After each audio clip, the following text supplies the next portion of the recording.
blimey, Mr. Holmes, it's a devil of a case that we've got here. I'm so glad you and Dr. Watson could make it. Well, it's murder. It's murder. Oh. It's murder. It is. It's murder most foul. But Well, it's Inspector got us. Lestrade, will you shut up and let me speak, damn it? I'm the great inspector, and Sherlock Murder Holmes. is usually foul. Yes, usually when it's murdered chickens, that's when it's most foul. Yes, I, as you'd say, am the great Inspector Sherlock Holmes, and thank you for calling me into such a devilish case. To solve it, it looks to be a three-pipe mystery. Ooh. Pipes. Yes. Oof.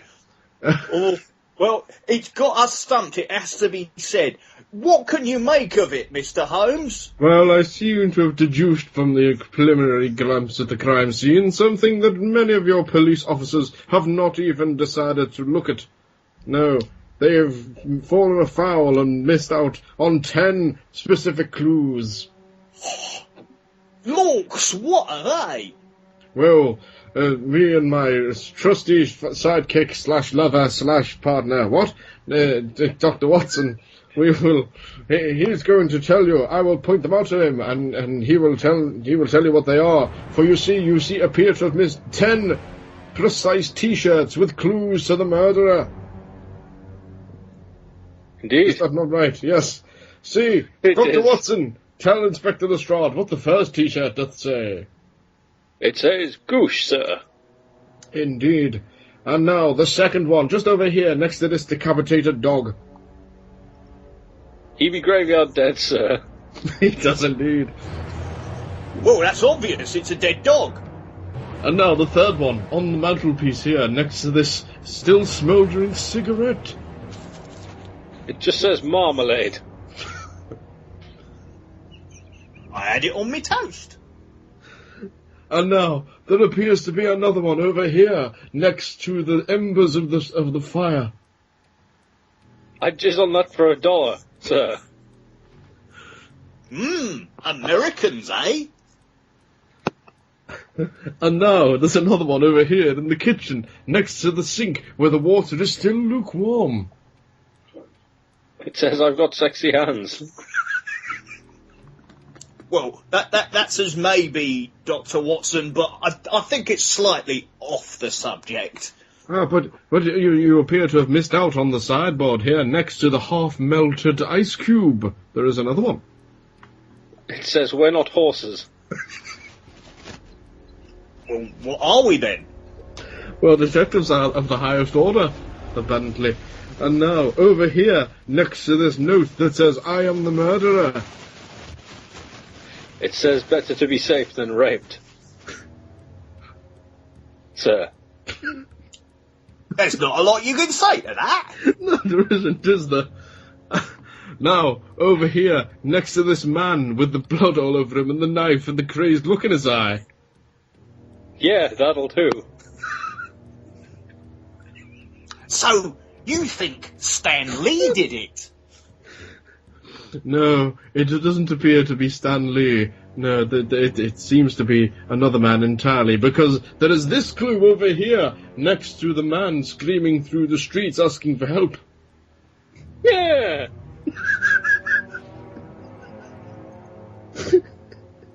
I'm sorry, I didn't quite catch that. It says meh! How do you spell that? M-Y-E-E-E-E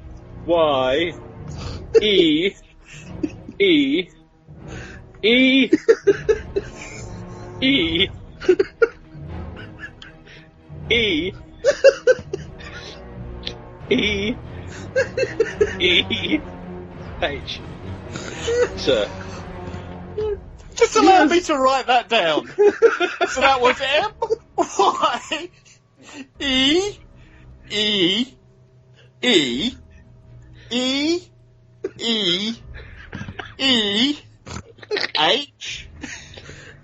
You missed an E. Thank you, Dr. Watson. Murder is no laughing matter, gentlemen.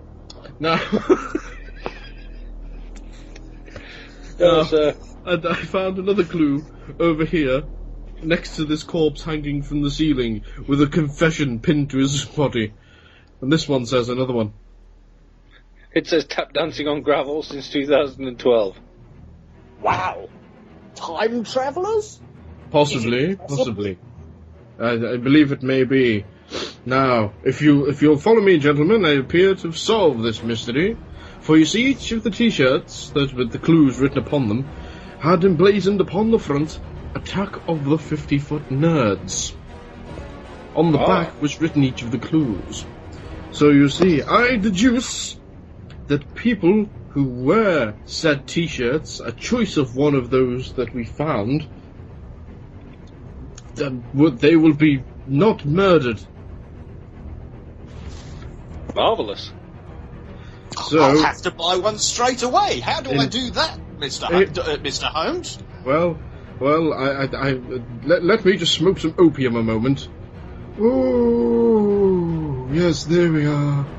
I'm getting a message that says if you'd like to buy one of my T-shirts, then go to email 50footnerds@gmail.com. Just tell them which T-shirt you would like and what size and your address and whatnot. And then they will send you a PayPal link where you can buy it for just £15. Blimey. Yes. And That's bloody expensive in Victorian money, that is. well, it's a message from the future, obviously. Come on. We said there was time travelling involved in this murder, Inspector Lestrade. And those people who buy the T-shirt will get access to a super secret sexy bonus podcast, which, if the murderer comes for you, you play it to him and he won't murder you anymore. Ooh. I've only got one question, Mr. Holmes. Yes, Inspector. What's a podcast? This is 1892. It's a bit like a gramophone record. But bigger. So, it's a super secret sexy gramophone record. No, because no. It's digital download only. Shut up. And so, I read this note here that says, the murderer was in fact someone not relevant to anything we've been talking about. 50 Arrest nerds. that man! Wear our T-shirts and you won't get murdered.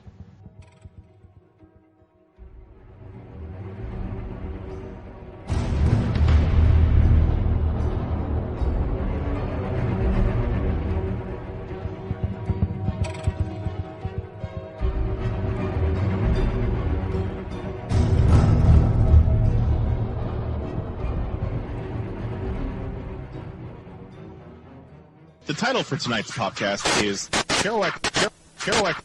Just another Tuesday. We are taking over. Happy Tuesday, podcast. Let's fucking do this thing. This place about to blow. Come on, Slavinsky! The Panels on Pages.com podcast network is here to cover all of your pop culture needs. 2 words, nerd boner. From comics to television to movies to wrestling, Fuck wrestling. your favorite PCN hosts will keep you entertained all week long. Boobs, boobs, boobs. Peen, peen, peen. He's canceled! Subscribe to the podcast on iTunes, look for the Pop Stars on Facebook and Twitter, and be sure to join the forums and become a member of the population.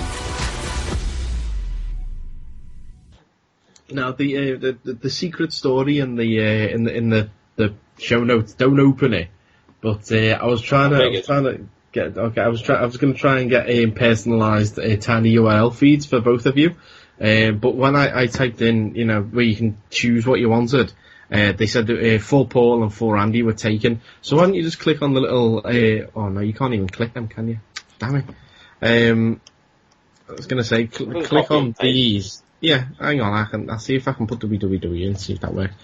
But click on these and see what it comes up with instead. Because they're strange. What, now? Yeah.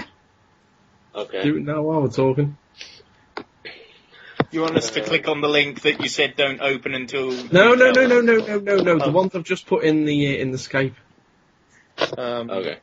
Okay. Andy crawled to freedom through 500 yards of shit-smelling foulness I can't even imagine, or maybe I just don't want to. 500 yards, that's the length of 5 football fields, just shy of half a mile. Okay? I didn't actually make these personalised ones. I just decided to do tinyurl /4 Paul and 4 Andy just to see what was actually there. Okay, well, I've got an Amazon link. How to Date a White Woman, a practical guide for Asian men.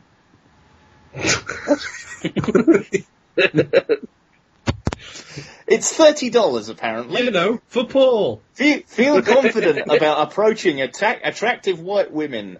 Avoid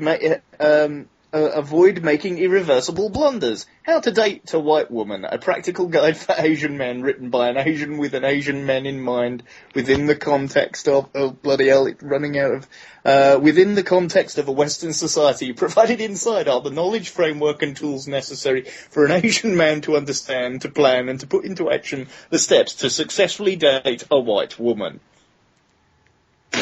Customers who viewed this item also viewed pornogami. So now you know how to date a white woman. A guide to the ancient art of paper folding for adults. So yeah, if you and the missus ever split up and you find yourself as an Asian man, you can always really attract a white woman.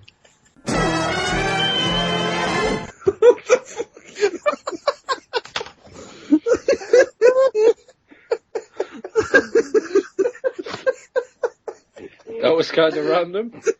Wait.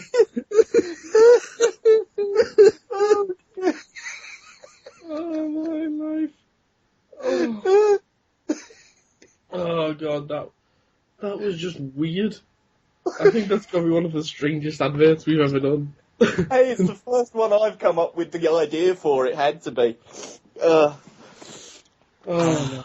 I did like that it started getting to the point where you were like, I've no idea what the list is, but here's a random thing they're next to, and it started being wildly appropriate. I know, I don't even know what that... I couldn't even remember how many we'd done. I was just saying, over here next to this dead dog, he'd be graveyard dead.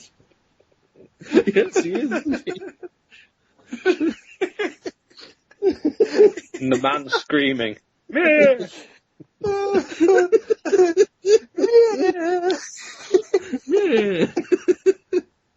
I'm sorry, I just lost it at one point and was just laughing too much. I'm glad you kept going with the whole M-Y-E-E. I think I was just wetting myself laughing.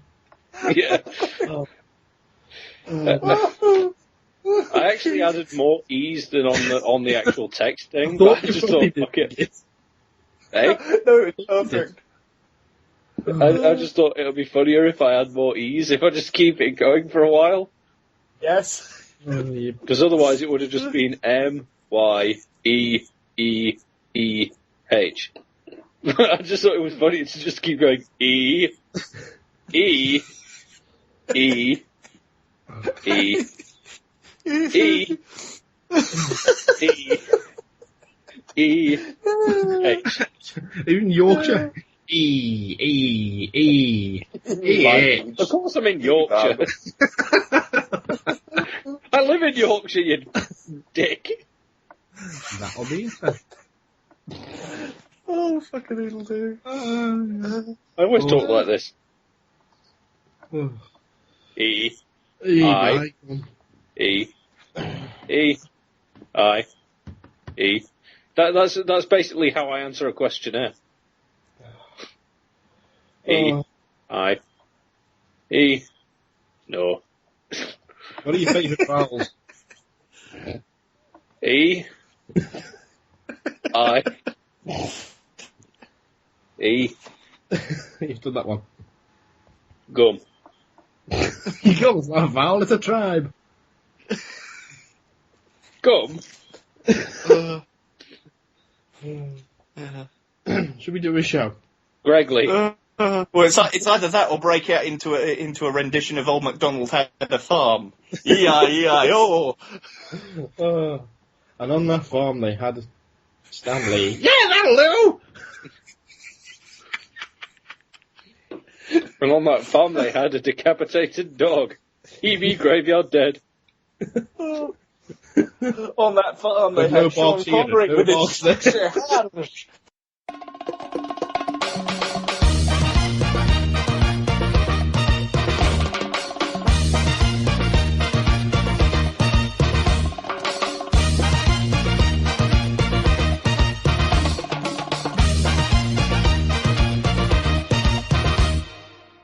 They came like a bolt out of the blue to discuss everything in geekdom.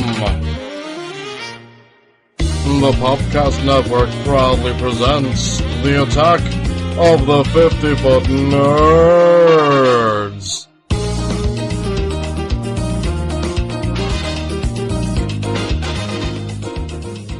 Hello and welcome to episode 35 of the Attack of the 50-Foot Nerds podcast.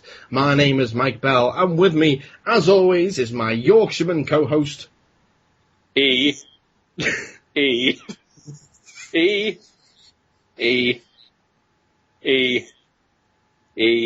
By gum. Well, that was the shittest round of Wheel of Fortune I've ever played. No, that's... And the Batman symbol. Yes, ladies and gentlemen, this week I am joined by Nikki Campbell. No, of course not, ladies and gentlemen. It is, of course, Andrew Weers from Yorkshire himself. Andy. What? Andy! Not Andrew. Yeah, you've already said E enough times. You don't need to say and E. We all know. Jesus Christ. Well, anyway, I'm joined by Andy, and also resident third nerd himself. Count Dracula! What? God. I'm stuck with spellers and numbers. It's like I'm on an episode of friggin' Sesame Street this week. No, Literally? actually, yeah. Let's take it serious. No, cool. E. We're not going to take it seriously. No, not See, we'll have to put up with, folks. Anyway, it is the Attack of the 50-Foot Nerds podcast, once again brought to you by the Popcast Network, the PCN, the Popples and Ropples that are the website where you can find us. I don't know. Anyway, speaking of where you can find us, nice little segue into our contact details. Get in touch with us because we like that sort of thing. Send us carrier pigeons. Send us monkeys in waistcoats. Send us emails, 50footnerds@gmail.com. Twitter, @50footnerds. Facebook, facebook.com/attack of the 50-foot nerds. They're the main three. We tell you more at the end, but let me just get them ones out the way. As I say, how has your week been, Andy? E. No. No. Not drugs all. Yeah. Yeah, I've just been taking drugs. I've been stoned out of my face. Awesome. Paul? Yeah. No, oh no, other than editing shows, and I released that... Did you edit? We do everything live these days. I know. I meant to be on just... Eh? Yeah, no, true. No, I was thinking more the Beyond, where I was just basically searching through going, can I put that in? Can I put that in? I don't know whether I should remove that bit or not. Although, to be fair, the only bit that I removed, really, was me talking about the Goat diss song, which then became ultimately pointless because 15 minutes after I'd uploaded the episode, I thought, fuck it, and just released the song anyway. God, so yeah, now I have a diss... Yeah, I have a diss song about Goat now. And where can people find that, Andy? That is on vaultsofextos.bandcamp.com. Huzzah. Yes, so you can go there and it is a free track, but you do have the option of giving me money if you like, which you should, because you owe me should money. give me money. Why should I give you money? You owe me 20 quid. Not you specifically. How much do I owe you? It's your ticket for Hoolie. Oh, of course. Yeah. Yes. I have actually booked that off work as well. Hooray! Ooh. Yes. Yeah. Hooray! For people who don't know, that's the Doctor Who convention in July that me and Paul are both working at. And now Andy's going to be there as well. Huzzah. Yes. July 13th, Hoylake. Just search online and on Google for Who in Hoylake and you'll find further information. And that's all we're going to say about it right now. So we'll talk about it later in the Doctor Who section. Well, yeah, that we will discuss the actual convention itself. We won't say anything else about it, though. Will we? Won't we? No, okay. not yet. Yeah, well, no, that I know what you mean. Yeah. Yeah. Foreshadowing. Yeah. Anyway, That reminds me of something else that I need to talk to you guys about later. But other than that, He's got I've four also shadows. Yes. Oh God, they all follow me. And he is actually Cliff Richard. No, there's a reference to the kids. The man in the moon will jump on you. If you Hey don't kids, me, you it's know. the 50-foot nerds. You know, with all your up-to-date Crying, references. talking, sleeping, walking, living doll. Mannequin 3, coming soon.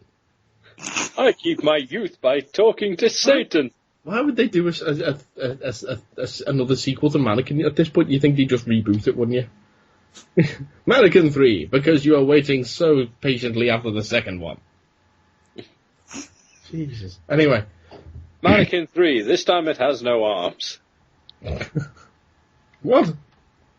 It's one of those mannequins where it's just the torso and the head, so it doesn't have any arms or legs. So basically, the whole movie is this dude looking horrified while this limbless woman's rolling around on the floor screaming, "Kill me!"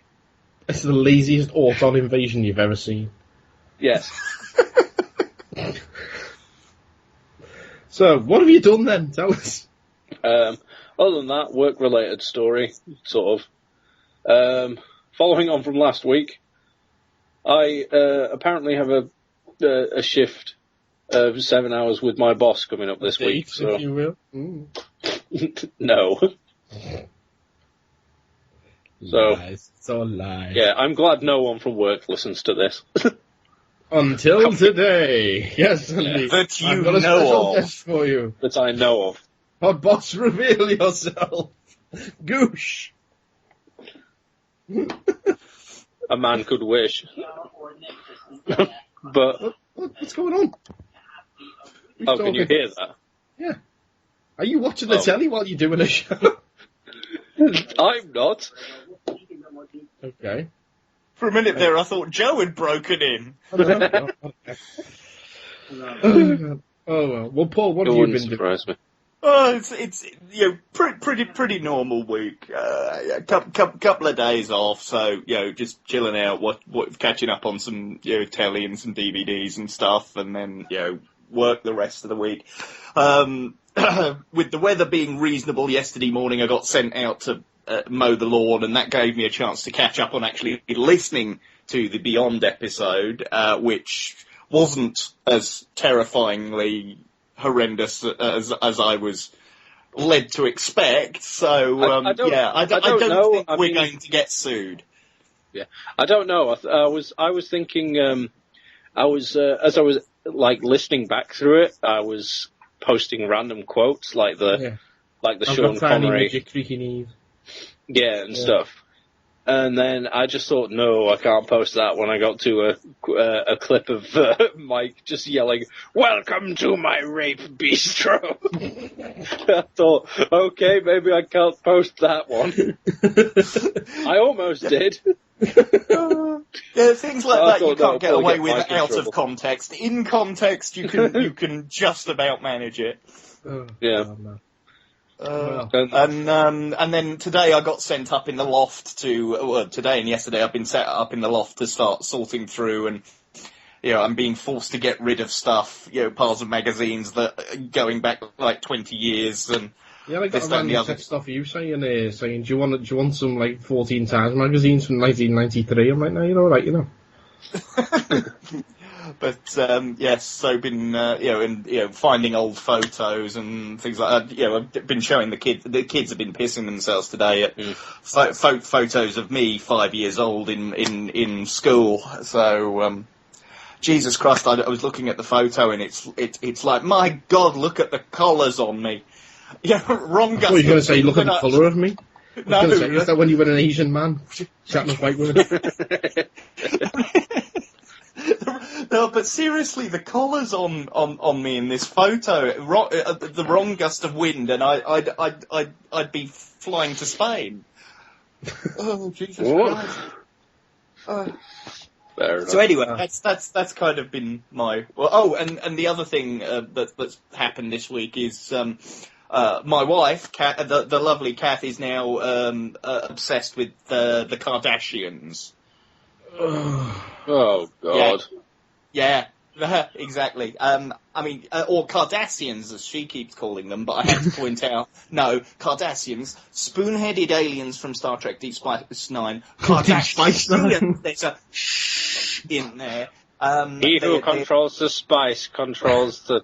Deep Space Nine. Yes.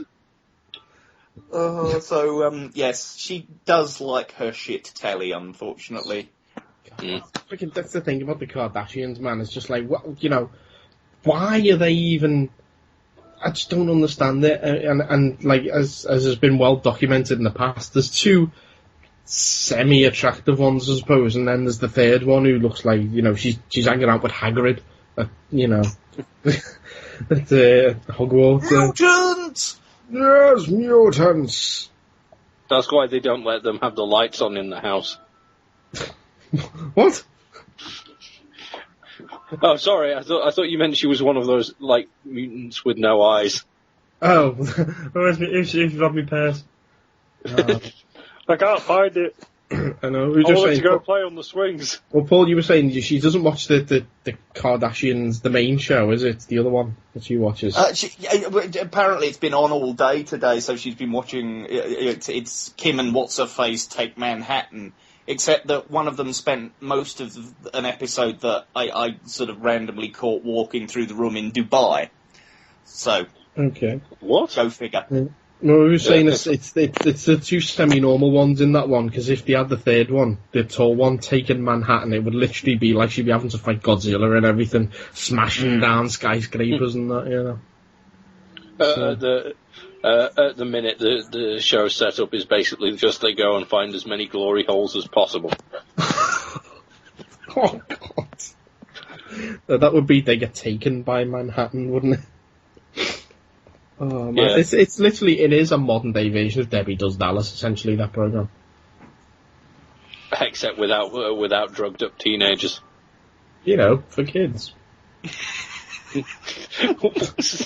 Yeah. So, although that kind of reminded me of another thing that I did this week that I completely forgot to mention, but you might mention it in your week, Mike. What did I do this? I went to Liverpool. Yes, Andy came to visit me. Well, yes. He didn't come to visit me. He happened to be in my same town, so he dropped by. Yes. And brought his sister with. Yes. Your sister's eyes are just like, what? What? Your sister's got nice eyes, dude. Oh, okay. Yeah. No, I'm not saying like she's got like mutant eyes or anything. She's got really nice eyes. Oh, fair enough. I'll tell her. Well, you can. There we are. Yes, no, Andy came to visit about banana shops. Yes. God, banana shops. I forgot all about that. Did you find the Oxfam bookshop? Did you find the Oxfam bookshop I told you about? No. I did not. What was all that? Did you at least find Forbidden Planet or Worlds Apart? Both. Worlds Apart is a lot better.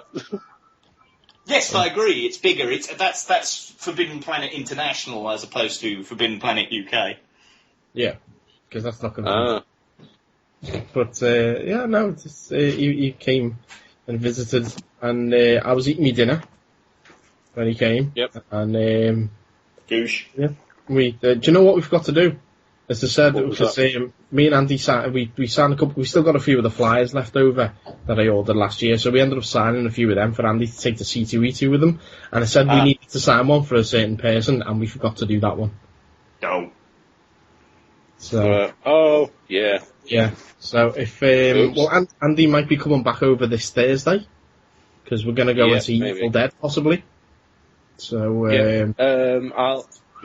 I'll be free sooner than I expected then, because the work shift with Claire, because it's the way it is, I'm having to cancel my dentist appointment. Right. Because that was supposed to be at 3:30, and I don't finish work until 3:30. So right. Yeah, I'm going to rearrange that so I can just pretty much just come straight over to yours to watch Evil Dead after work. Well, as soon as you can 100% confirm that, I'll book the tickets. Yeah. Yeah, no worries. And then, well, Friday I'm working all day, so, well, yeah. Okay. Okay, well, what have I done this week? Not much. So, we'll bang on with the show then. Indeed. Alright then. Hopefully Andy's got the sounders working and we can start to talk about people in geekdom. Freaking terror! It's time Holy to Jesus. people in geekdom. Alright then. We are talking about Holy Jesus in geekdom this week. And Was that too loud for you, or was it just my headphones being weird? It was a little bit loud. Yeah. Yeah, Jesus has been cast as the new James Bond. And Hooray! no, of course he hasn't. People at work keep taking the mick out of me, saying I look like Jesus. And none of them get how offended I am at that. Because you look more like Judas. I got called Judas in a pub once. Judas in a pub? A drunk guy came up to me and my old housemate Daniel when we were in a pub, and because Daniel has long hair and a beard as well, he saw Daniel first and went, "Hey, you look like Jesus." And then he turned to me and says, "Oh, then you must be Judas, you traitorous bastard." At which point I said, "Well..." At which point he stabbed Daniel in the back and ran away. No. At which point I said, "Well, that makes... Judas was obviously in on it." And he goes, "What?" And I said, "Because Jesus had to sacrifice himself for our sins. So logically, he told Judas to go report him, so then he would be sacrificed." And then the guy sort of looked confused and sort of wandered away in a sort of like, "I have no idea what my life is anymore" kind of sense. I was like, well, that solved that problem. So you came back with a witty theological argument to a drunk guy. Yes. Yeah, but my main thing to that would have been it's a storybook designed to keep people in check. But anyway, let's not talk about religion right now. No, So, I did find it funny in there's a Waterstones in Liverpool, the big one that actually has signposts in it. Yeah. I did find it funny that the sign for the religious books is straight under the sign for fiction. I haven't been in there for ages. When was the last time I was there? Oh, God, it's been a In while. there, I also found The Hobbit translated into Latin. I was seriously tempted to buy it. Should have done. Yeah, No, I really I've been should to have. a few book signings. Next time. Anyway, Yeah. let's talk about James Bond then. As Brosnan has decided he would like someone to take over from Daniel Craig. Not that Daniel Craig's going anywhere, but Brosnan has He's just probably decided. too busy finding marmalade. That's it. Well, it's time for a new James Bond then, and he's decided that the fish overlord, Colin Salmon, should I was going to should say, be. what would he be the overlord of? He's the fish overlord. The fish overlord. And he wants him to be the first black James Bond. So No. basically, he's Black Manta. Well, look, You know, He's a black guy who's a fish overlord. You know, Black I'm Manta. sure I heard a rumour along the lines of if Skyfall had died a death, then they were seriously looking at Colin Salmon to take over from Daniel Craig for whatever the next one is. However, you know, Skyfall has done very well. Daniel Craig is contracted, and therefore we will be seeing him again. But I think Eon. I think the producers are thinking along the same lines. Whether Daniel Craig goes while Colin Salmon is still young enough is another matter entirely. Well, I mean, we forget that Colin Salmon was actually in 3 James Bond films himself. He was he was basically M's second in command of in Tomorrow Never Dies, Die Another Day, and obviously Goldeneye as well. So or was it? No, he wasn't. He wasn't in No, it Goldeneye. wasn't. No, it was sorry. If you Well, read there's the not article that you sent to us, it's Tomorrow Yeah. Never Dies. The world is Well, not there's enough not and enough. Die Yeah. Another Day. Okay. Yeah. Shut up. There we go. Now, actually, looking at the article, look at that picture of Daniel Craig and tell me he doesn't look like a confused, shaved chimp. He does, doesn't he? It's like someone shaved a chimp and stuck it in a tuxedo. He's on his date with Phil Collins. We'll come to Phil Collins later. Don't worry about that. So that's what Brosnan wants. He's like, I'd like Colin Salmon Nagini.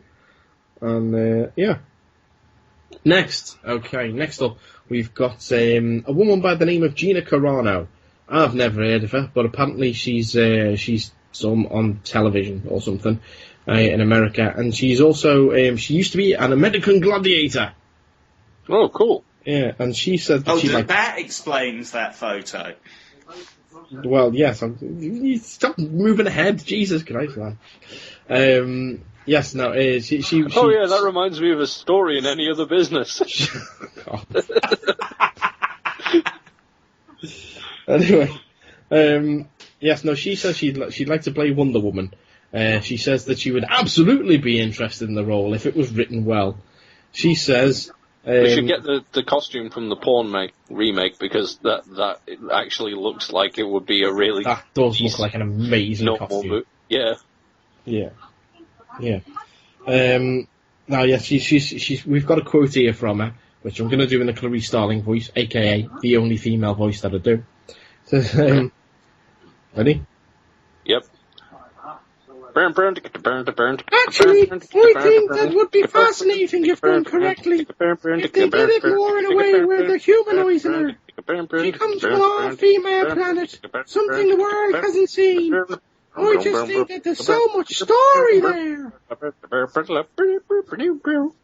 She doesn't come from a planet, you dozy bitch. I was about to say she's just lost the job in the eyes of all geeks. Yeah, because later it says, well, Wonder Woman actually comes from Themyscira, a hidden island located on Earth. No, I did, as the guys have just pointed out there, I did actually put in a photo of Gina Carano next to a photo of Wonder Woman. And, yeah, she could probably do it, I'd say. Yeah, but now people are going to go, well, you're going to have to do at least a year of research first. Yeah, actually read some comic there, you know what I mean? Yeah, actually read, I don't know, issue 1. Yeah. Now, the first question in the interview will be, pants or no pants? Well, I think that Wonder Woman likes Trevor Steve, and that's she hangs around with the League of Justice. And that Super Batman, she likes him.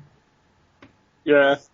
And, her biggest foe was Odin. Her best friend on the League of Justice is Plastic Martian. And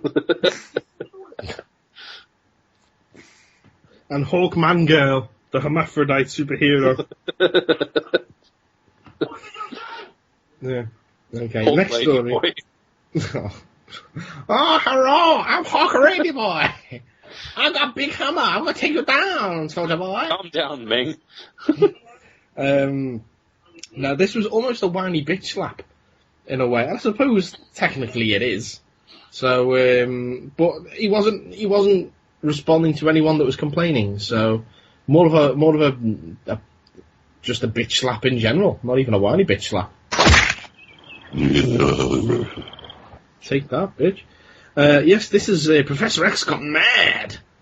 James McAvoy, he was doing a performance of Macbeth in London's West End when he saw someone in the audience filming it on their camera phone. He stopped the performance. Naughty. Yeah, he stopped the performance and went, "Hey, you dickhead, stop filming now. Just stop it. I'll come down there and I'll punch you in the face." Well, he didn't actually say that. I don't have the exact quote. But, you know. No, it was probably something along the lines of... I was going to say something more along the lines of, she should have died hereafter. There would have been a time for such a word. Tomorrow and... Oi, dickhead, what are you doing? No. It's more likely to have been... Oh, is there's a camera phone I see before me? The lens to my face. Get you to fuck. Well, you're both wrong, because he actually didn't do anything. He just looked at the person in the audience, put his fingers to his forehead, and then the phone was put away. Oh, that's no, I'm still the only person who's seen X-Men First Class, then. Alright then, Sodgers. Anyway, Yeah, that's for some reason, even though in all the X-Men films, you know, Professor X just looks at people and they do stuff or whatever, apparently in First Class he has to put his fingers to his forehead and concentrate. But, Yeah, because he's just learning. No, he's been doing it since he was a kid. Anyway. Yeah, but by the time it's the normal X-Men films, he's going to be more adept at it than in First Class, seeing as First Class is a prequel. Whatever. But anyways, so as soon as the phone was put away, they continued. So huzzah! I'm just looking at the photo here though of James McAvoy playing Macbeth. I don't think the costume budget was up to much. It literally looks like he's on the hunt for peas. Yeah. They basically just went outside to a homeless man and went, "Oh, can I buy your clothes off you? Will you give me a tenner?" Even better. Backs up his Land Rover and just opens the door. The back is full of peas. Yeah. The guy's like, "Hooray! Have my clothes." Rich beyond my wildest dreams. And then the homeless man walked away in a suit made entirely out of frozen peas. Alright then. Well, we do have a whiny bitch alert this week, so let's go with that. Okay.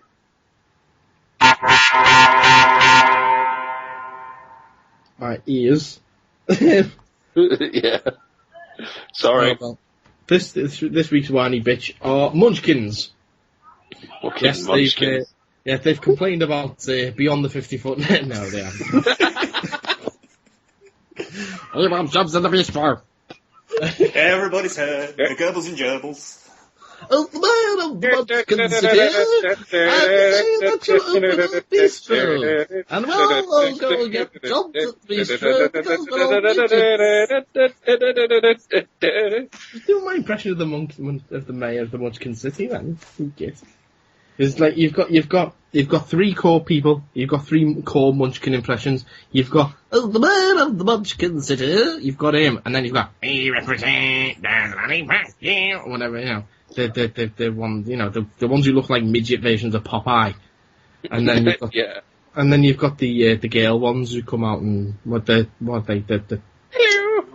Thingy League. I forget their name now.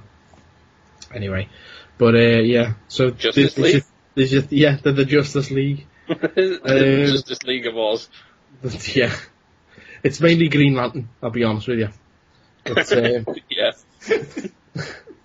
But, you know, so it's... No, that wouldn't work because he's like, I can use my powers anywhere except the yellow brick road. We've been over this.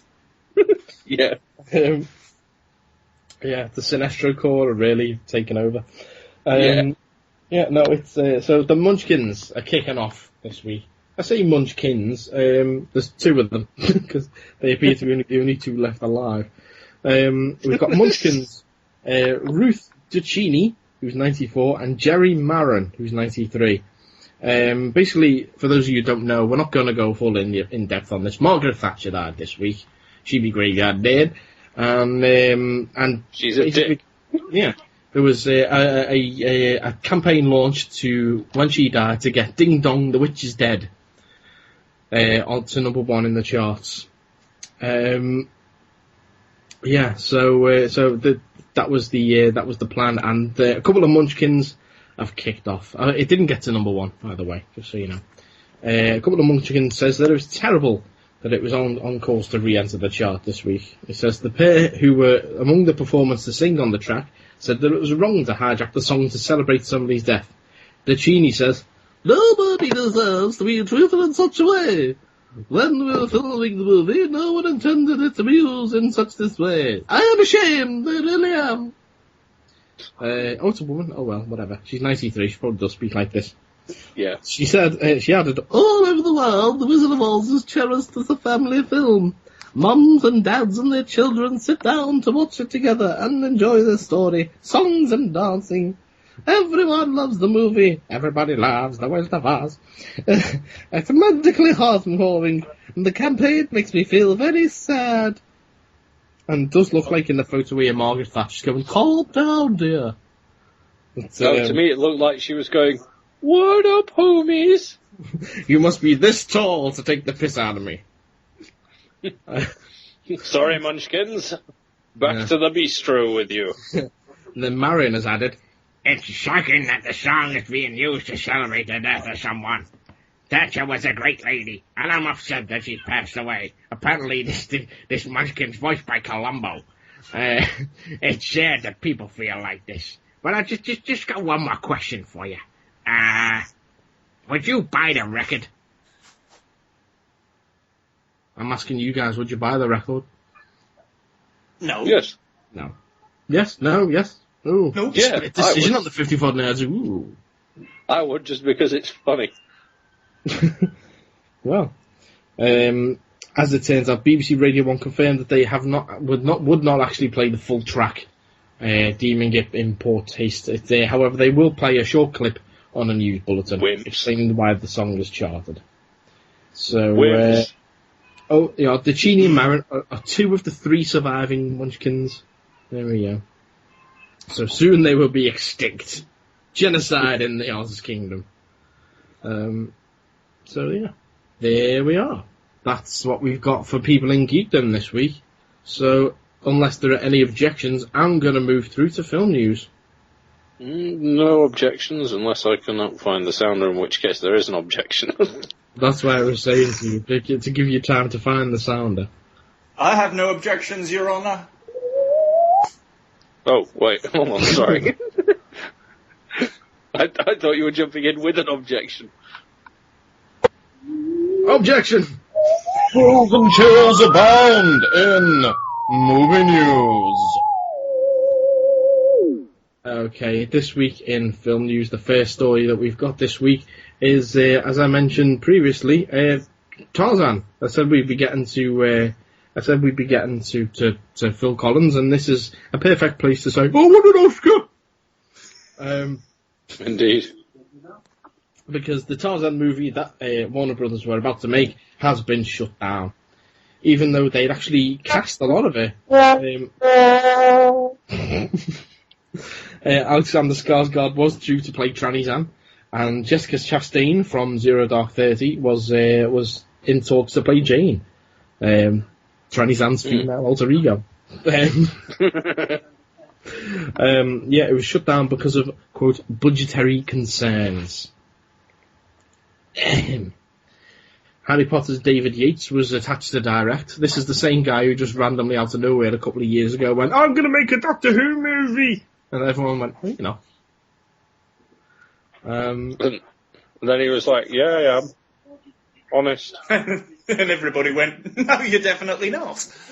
It does sound like a bit of an odd movie, this one, because apparently Samuel L. Jackson was also going to be in it as an ex-mercenary who assists Tarzan in his mission to save the Congo from a vengeful warlord. What fucking Tarzan book was that in? What? Yeah. Well, I would argue that the Disney version of Tarzan wasn't exactly slavish to any particular novel either. As with many of the Tarzan films and TV shows, it's like we're doing Conan. You take the best bits of the material that you've got there. Yeah, but the Conan remake was terrible as well. Hey, no, I mean, admittedly, I haven't watched all of it, but what I've seen so far, I actually quite enjoyed. You know, Jason Momoa kicks ass as Conan. Yeah, no, I mean, right, I've just started watching Game of Thrones, just got through the first series. Jason Momoa, it was in that as Khal Drogo. Spoilers, he dies. But, Yes. you know, he was better in that than and he barely said a word in Game of Thrones. He was better in that than he was in Conan. And Jason Momoa was also up for Drax the Destroyer for Guardians of the Galaxy, so I'm glad that he never got that role now. Do you know a lot about Jason Momoa's previous career? I'm not specifically. Was he a wrestler? No. No. Well, yeah. I mean, obviously we know him cult-wise because he did, 4 years on Stargate Atlantis, but what he's probably best known prior to that was he was a lifeguard on Baywatch Hawaii. Jesus. Good God. Yes, it's No wonder he Hoff. doesn't say a word on Game of Thrones then. He used to hang out with the Hoff. No, the Hoff wasn't in Baywatch Hawaii, was he? Yeah, but Hasselhoff did them all. Oh, I didn't know that. I know he was in the LA. I know he was on Baywatch Nights, where he was lifeguard by day, undercover detective by night. What? You never seen Yes. that one? Baywatch Nights. Yeah. Mitch Buchanan, private investigator. Yeah. What the hell was that about? He's like, hi there, I'm David Hasselhoff. I'm gonna save you from drowning, and then I'll arrest you at night. What? Jeez. I don't understand people sometimes. I really don't, you know. Yeah. I mean, what makes people think, oh, this would be a good idea for a TV program? Lots of people watch Baywatch, which is, you know, about basically David Hasselhoff and a lot of women on the beach in the day sunning themselves, you know, getting suntans, running around in skimpy clothes. Well, let's make it a spin-off series where it's night, so it's colder, so they put more clothes on and they're not sunbathing. Yeah, because that'll get the viewers, won't it? That's the whole reason people watched it, was so that they could watch the girls in the skimpy clothes running up and down the beach in slow motion. That was the whole reason. It was just porn in the afternoon. It was! It was porn you could watch with your nan. You could watch with you. You know. You know, for kids. Yeah. I was just about to say it was kiddie porn, but that's probably the wrong phrase. Yeah, that is really the wrong phrase. Oh, come on, everybody now! What the hell was that? I have no idea. I opened a website because you were talking about Neil someone, which reminded me of Neil Buchanan, right? Neil Buchanan, he's the guy from Art Attack. Well, we weren't talking about Neil. I just fell asleep for 20 minutes or something. No, Mitch Buchanan. Yeah, you mentioned a Buchanan or something, which made me think of Neil Buchanan. And then I remembered he was in a heavy metal band, so I opened his site to think, oh, I'll save that for later. And then it started screaming at us. Before we get off the subject of Baywatch Nights, though, one other thing I just want to mention. Did you know that they actually retooled it for the second season so that instead of it just being a standard PI show, they tried to ride on the coattails of things like the X-Files and basically did weird shit every week? I didn't even know it got a second season. Yeah, it did a second season, and they did it as sort of Mitch Buchanan, Private Eye but at night, investigating the paranormal and vampires and supernatural and aliens and shit. He went to the Joe School of Aliens. I've seen them on YouTube. Therefore, they must exist. Baywatch Chile. There's no water, it's just a lot of desert. Fuck it, let's just run across it in slow motion. We'll find the water somewhere. Some people stand in their darkness. Where are we going? Don't know. Just keep running. What the end shot is like 5 minutes long, and it's just them constant running in a straight line, just into the distance. They're like, where's the sea? Don't know, just keep going. Season 1 is just them running across the desert. Season 2, we find a tree, and then keep going. One day we'll find the edge. One day. And it got cancelled before there was a serious resolution to the plot. Hate when that happens. Yeah. Let's start Joe, a what do you Kickstarter reckon? right now for the Baywatch Chile. Electrocution. Avoid using hair dryers while standing Shut on up, Joe. surfaces. Always keep the floor dry. Discard all unsafe shower and bathtub features. The more you know, with Joe. Baywatch.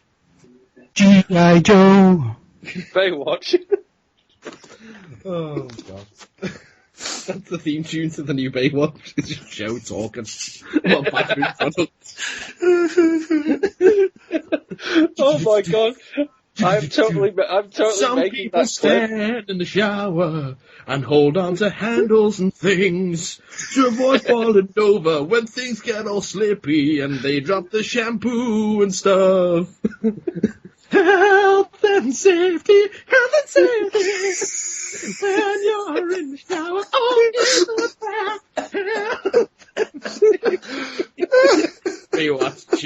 Starring Joe. What the whole intro is just this bathroom PSA just sung to funky music with just Joe in swim shorts just running across the desert. The whole episode is just there's a cactus, credits. It seems longer than the program. Yeah. Coming web shorts. Yeah, it's just, hey look, there's a cactus. Credits start rolling. Oh yes! Bathroom safety! With Baywatch Chile!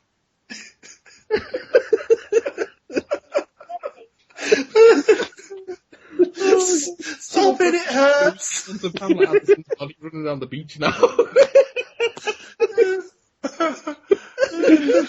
No, I'm totally doing that though. I'm getting a YouTube clip of the Baywatch intro and just layering just Joe going, remember to use tap covers around small children. Just over the... Joe's not on Hey? He's off Sunday Jeff. That's who he is. Just comes in, drops signs, and then gets off again. He's Sunday Joe. Thank you. Oh, That's one thing I realised. If we make him a T-shirt, it should say G.I. Joe on the back of it. of course. What else was he going to say? Or the more you know. The more you know, with me.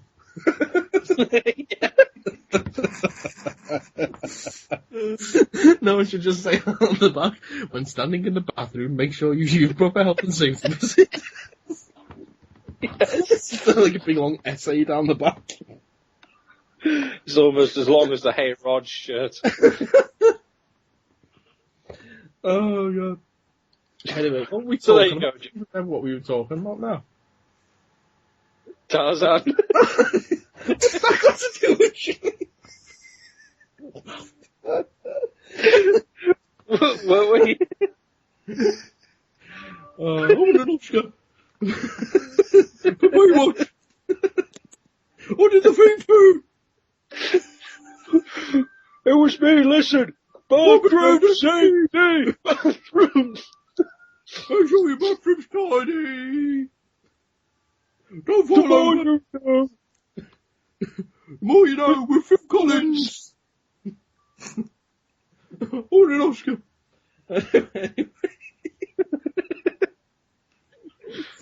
Oh, God. Oh, right, okay.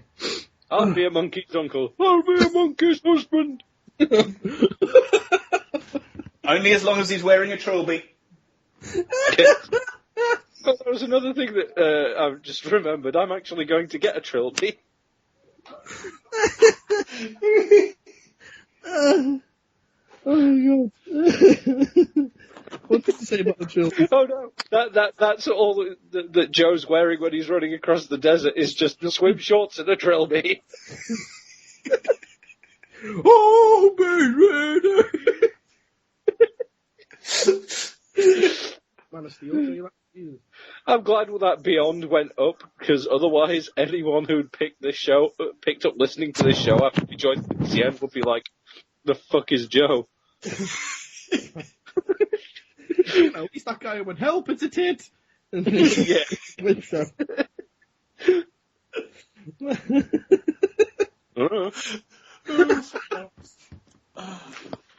So, music. Anyway. Oh,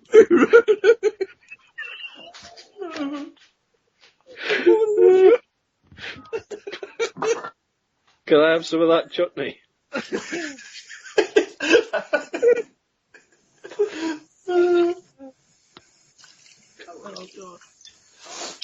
Who's taking a piss? I'm making myself a drink. You've been delegated to the kitchen again. You wear insulated Yes. and handle hot liquids. Oh dear, oh lord. Who's got mutant chickens and a midget bistro? I thought that was what you just said, Mike. No, I said when handling hot liquids, make sure you're wearing insulated gloves. The more you know, Mike. G.I. Mike. Yes, when things get, when To the things desert. they do rip-offs, don't they?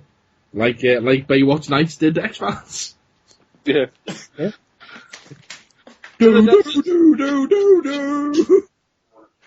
Hello, my name's Clarice Starling.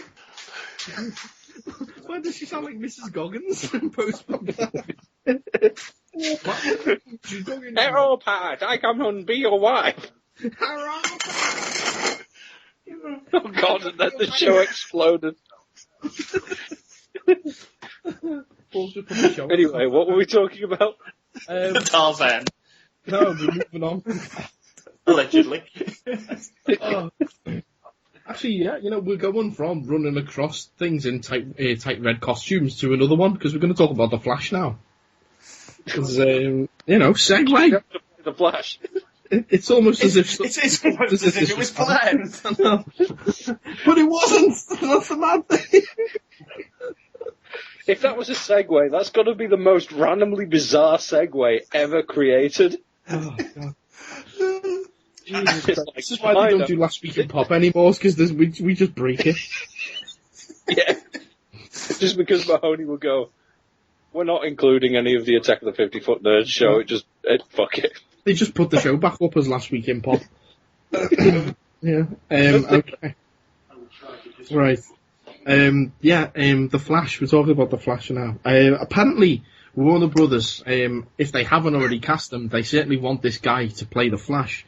It seems that the Justice League movie that's coming along has been the concept designs for The Flash have been using the face of Charlie Hunnam, who was the star of the new movie Pacific Rim, and also was he the guy? If I'm correct, he was from Queer as Folk back in the day, wasn't he? Oh yes, hence less of a Flash and more of a Moon, to be honest. Oh, that's right. In the book, the Writer's Tale by Russell T Davies, all they do is talk about Charlie Hunnam's arse for like 20 pages.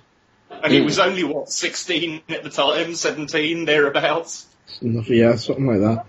Yeah, so apparently they want him. Goosh. Yeah, that's the only guy that we know. That's enough about Russell T Davies. Yeah. Well, it's also Warner Brothers want him as well. Wacko and Yakko, they want him. And, yeah. But it's unknown as the Warner sister Dot, her opinions upon the matter at the moment. But this is obviously the Justice League movie that will be supposedly coming out in 2015. That, all being well, will star Henry Cavill as Superman again. And as I say now, it looks like Charlie Hunnam's going to be in it as the Scarlet Speedster. Ooh. Yes. No word on who the concept designs have for the other characters, but I would imagine the Batman designs are going to be with Christian Bale's face until they actually lock an actor in. Probably. So I'm just thinking about this for a second. Charlie Hunnam, he's beefed up somewhat in recent years because he's done what's the Hell's Angels show? Sons of Anarchy. Sons of Anarchy. He's relatively big. I always thought the Flash was supposed to be quite skinny. Yeah, that's what I was thinking. I mean, if I had to, on the article, there's that photo of Charlie with his beard and his hair sort of tied back and that. I mean, as much as we think the character's shit, I think he'd be a better Aquaman. I don't think the character's shit. I do. I actually think with him, I presume they're going to go with the Jon Stewart version of Green Lantern for some reason, to try and distance themselves away from the Ryan Reynolds movie.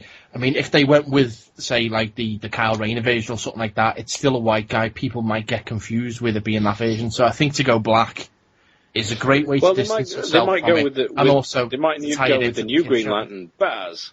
No, he's not well known enough. Don't forget the Jon Stewart version of the Green Lantern was on the Justice League cartoon series. He's probably the second best known Green Lantern outside of the comics, at least. Yeah. To be fair, Jon Stewart Green Lantern was the first Green Lantern I ever saw, which is why when I picked up a comic and Green Lantern was a white dude, I was like, wait, what? Until I realised. Yeah, I mean, they could always go like full on old school and go with gay Green Lantern. Yeah, could do. But granted, Although he wasn't gay in the original. Well, that's it, yeah. But, stick him in the old costume and everything with the cape and that, Hello, I'm joining the Justice League. Like, oh no, I'm going to be attacked by pencils. How ironic is it that I'm scared of wood? Yeah. So, Charlie Hunnam. Right, we're going to stay with DC, and we're going to talk about Man of Steel, because Zack Snyder has confirmed that we will not see any kryptonite in the Man of Steel. Hooray. You don't like kryptonite? Well, I'm not bothered. It just seems that every single film that I've ever heard so far with, seen even, with Superman, they've always been like, yeah, that's why they won't turn off the lights. And every single one has involved kryptonite somehow. He's been like, oh, I'm going to beat you, and then the villain's been like, haha, but I will throw this green rock at you, and then Superman's been like... always Lex Luthor, and it's just like, Yeah. I've got superpowers, what am I going to do? I'll throw a stone at you. That'll do. Yeah, and then he's like, oh no, kryptonite, my kryptonite! Yeah. My one Die. weakness. How did you know? Oh, yeah, no, well, the kryptonite I don't think was in Superman 2, was it? Because that was where Supes obviously fought Zod for the first time in that one. I don't think kryptonite was in that. I was going to say, if kryptonite was in that, it'd take powers off both of them, wouldn't it? Mm-hmm. Yeah. I think kryptonite was in Superman 1, Superman 3, and Superman 4, and Superman Returns. Various usages, obviously, in the various TV shows, Lois and Clark, Smallville, cartoon series, and so on and so forth. And, admittedly, just picking this up from the article, a lot of people don't realise that kryptonite wasn't actually invented in the comics. No, it was invented in the old radio serials. As Just like Jimmy Olsen, yeah? Yeah. Yeah, although Jimmy Olsen doesn't appear to be in the Man of Steel movie as we covered previous. So, there is a quote here from Zack Snyder. Okay, and I'm going to read this because Zack Snyder directed Watchmen. I'm going to read this as, let's see, I'll do it as Rorschach. I was going to do it as Ozymandias, but then I was going to go, hello, it's me, Zack Snyder. But that's very close to Robert Kirkman. So, yes.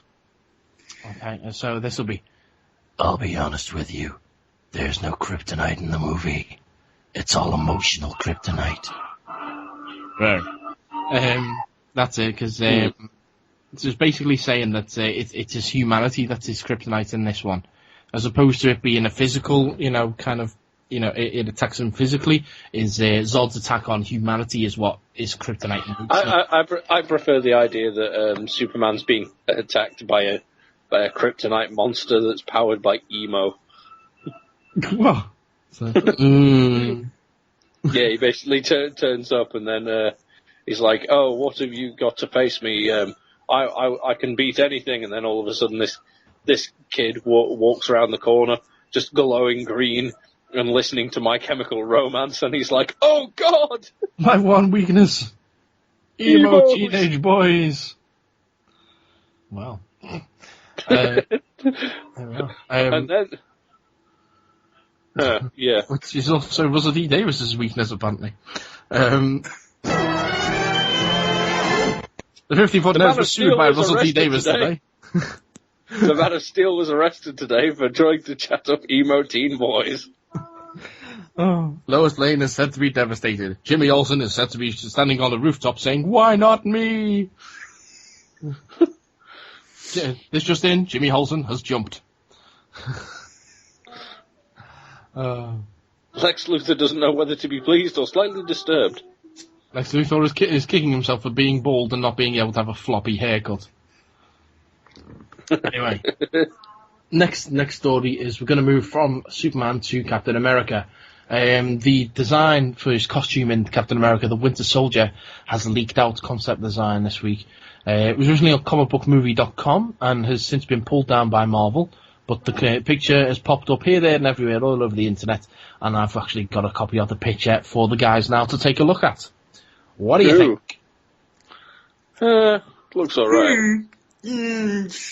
Now, what you can't see there is it looks to be the heroic age version of the Captain America suit. If you Google that, you'll see it with the star in the centre of the costume and whatnot.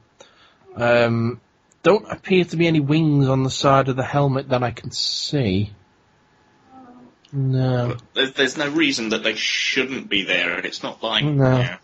There's still stripes on the centre, on the abdomen, which is quite handy. But, and the ears appear to be exposed, which was one of my big bugbears for the Avengers movie.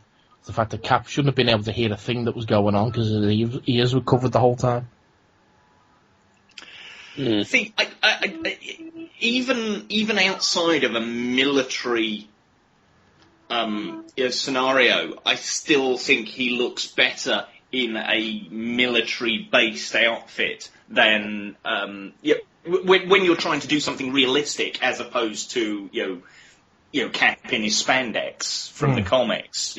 Obviously that'll work in the comics and in a cartoon. Yeah. You draw anything and it'll look fine. But when you're trying to do something that's grounded in reality, it's a guy in a costume basically. Whereas he should be grounded in reality. It should be something a lot closer to his uniform, which we got in Captain America and to a lesser extent in the Avengers.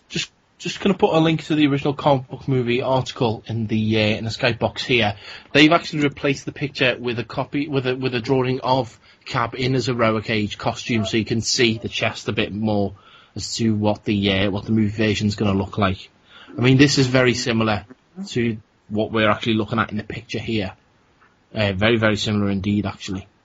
I mean, I do wish we get to see the chainmail version of Cap's costume one day. The scaled, torso version. Yeah, that'd be pretty cool. Yeah, so you can see looking at that picture, you can see how very close it is to the concept design. Yeah. So, yeah. That works. Yeah. And if I just go back to see, that's the costume the Cap wore when I think it was when Bucky was actually Captain America. When he stopped being the Winter Soldier and actually took over as Cap for a while. That's the costume that Steve Rogers wore. Dead. Well, this is the costume that Steve wore when he came back, and that Bucky still continued to be Cap for a short while. Right. So, Now, also with regards to Captain America: The Winter Soldier, we said that Robert Redford has been cast as an upper Shield representative by the name of Pierce. There is a huge rumour going this week. I mean, Andy, you may want to fire the spoiler cannon for this one. Okay. If I could find the fuse. What the spoiler cannon? Okay, the rumour this week is that this Pierce character is actually a code name for the original Nick Fury, the one that Cap knew during World War II, and that Nick Fury is actually a code name for the head of S.H.I.E.L.D. That Samuel L. Jackson is not the original Nick Fury. Oh. Dude, so that way they can that's the way they can have their cake and eat it, was really by having both versions of the Nick Fury character. And then the original version is played by David Hasselhoff.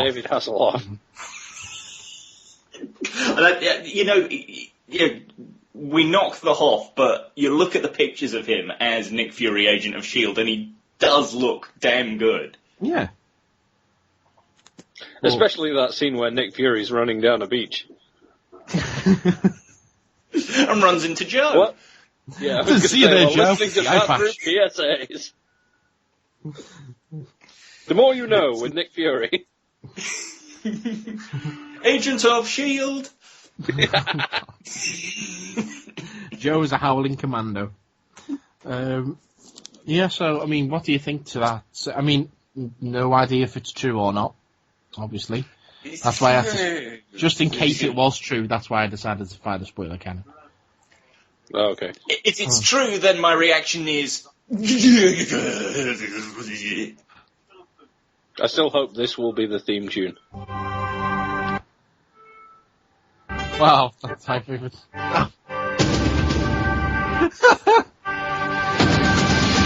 People people stand in the bathroom and they go and pour themselves a drink. But while the shower is pouring some water, it calls out and causes a slip hazard. Don't you worry, you're gonna put down a towel. But when you step out of the shower, you will not fall down.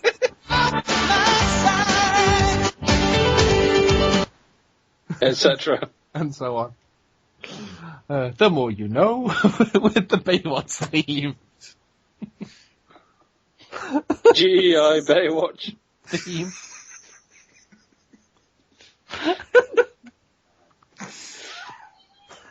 Oh god. Anyway. So Moving on. That's the rumours about Captain America anyway. Next story then I've got is about Fede Alvarez, director of the Evil Dead reboot. Okay, and apparently he and his writing partner Rodo Sayaguez have been contacted to write and direct the Marvel's Phase 3 movie Doctor Strange. Awesome.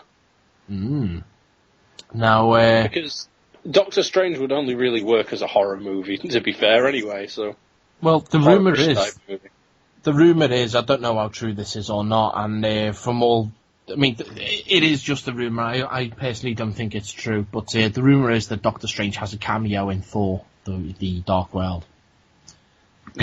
That's one of the rumors. That's how Thor ends up getting back to Asgard after he comes back to get Jane Foster. I expected it more to be like Hawkeye's cameo in the original Thor. Yeah, just a tiny, setting up the character. Yeah, just a little one scene kind of deal. And they're like, Thor's like, I have to get back to Asgard, and they're like, oh, we know someone who can help with that. You go and see. And then just a picture of a guy in a cape, just with his hand up, going, whoa! And then a portal opens. With the power of Fliggity Flobs, the demon. Simsalabim. The thing about Doctor Strange, and I think Doctor Strange, and I think this will be the same for a lot of people, is my exposure to the character is minimal. I know who he is. I know what he looks like. It's basically Tony Stark in a cape. And that's what he looks like, and he's the Sorcerer Supreme, and that's about all I know. Tony Stark's beard and Mr. Fantastic's hair. I've seen him in an episode of Ultimate Suit Spider-Man in the last 12 months, and that's about it. That is my sum total exposure to Doctor Strange as a character. So I don't know what to expect or where they should go. Or I will come to this character remarkably fresh compared to the Avengers characters and Iron Man and everybody else. I have no expectations whatsoever regarding this character in this film. The same with Guardians of the Galaxy, it has to be said. No, I mean, I don't know. What they're going to be able to do with this. I think, in a sense, I mean, the way they're going with it now, obviously, if they did introduce him in Thor, then you can open the world up then with, I mean, maybe something to do with Iron Man 3 with the Mandarin, and that maybe if the Mandarin does have mystical powers, that could tie into the world, setting up a mystic world for Doctor Strange to inhabit in Phase 3. So that could be, I mean, as much as, Phase 1 is assemble the Avengers, Phase 2 is the cosmic phase, Phase 3 could be the mystic phase. Ooh. I have heard that argument elsewhere as well, so it does make a certain amount of sense.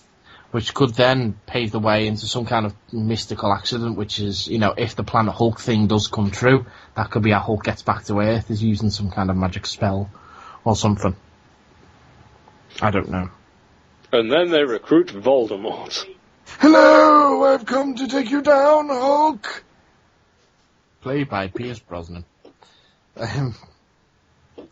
Hulk smash. Hulk, what? Don't you say Hulk anything smash. about me. I'll punch you in the balls, Harry. Oh no! The Hulk's brought his friends the Wurzels. Well, you got a brand new combine harvester, and I'll give you the key. Before you attack me, Wurzels, what is the license plate of your combine harvester? Oh, let's have a look. E. Quickly, E. while they're distracted, I'll push them down the stairs. I said I'll push them down the stairs. Take that, you fucking Wurzels. Oh. E. E. I. E. E. Right. E. Okay, come on. E. Come on. E. Who fancies a trip back to the Overlook Hotel? Well, what all work and no play make Jack a dull boy. They do indeed. Funny enough, is my daughter, I had her over at ours a couple of weeks ago, and she likes to play school.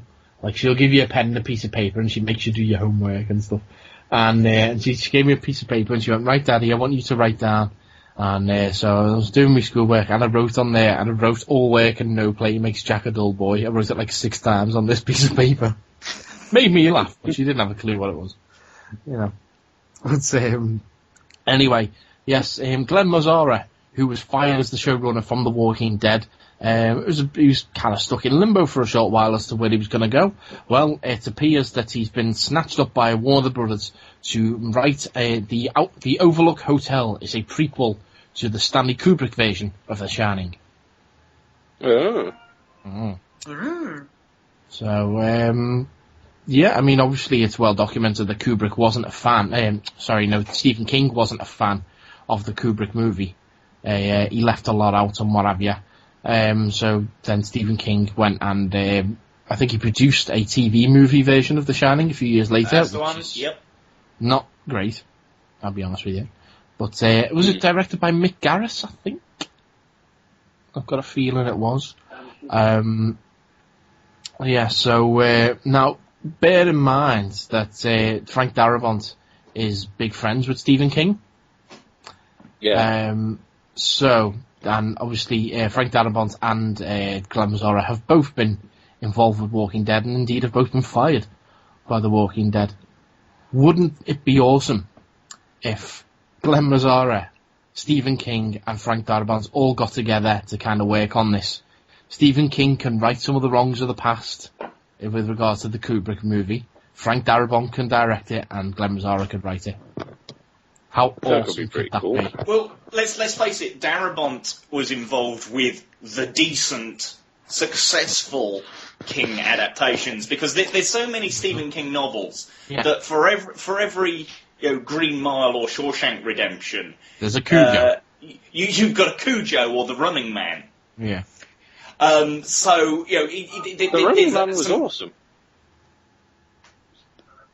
They had to split. Yeah. Anyway, you ruined my shirt. And as with what they did with the Dead Zone TV series, which I quite enjoyed. There's a lot of they made the TV series about the movie that I was in with a watch at my ass. Yeah, but without him. Anyway, back in the room.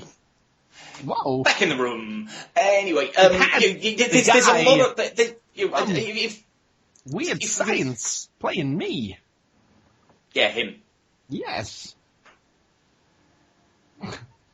Anyway, I think you get the sense from the original story and the original film and what have you that there is a lot of history there. I suppose it could almost be a Stephen King meets Twin Peaks kind of thing they could do there. There's definitely room for a story, and it's a story that could run and run. So well, I like the idea. Yeah, this being a prequel, don't forget King has just finished work. It's about to be published on Dr. Sleep, the sequel to The Shining, which is all about what happens when Danny Torrance grows up.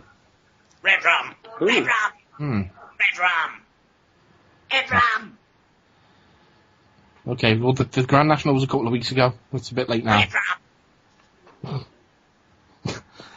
Did Nick Fury win it?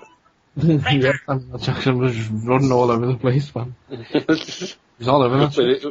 With his mirror blinders. Yeah. Okay, and we've got some... When he wears those, they won't let him put the lights on. We've got some final bits of casting news now in the film section. First up is Anthony Daniels as... not exactly... he's never exactly subtle when he talks about this, but he's pretty much confirmed that C-3PO will be back for episode 7. God. He's been quoted as saying, "I'm certainly not sitting by the phone, but it's always nice when it rings. Do you know what I mean?"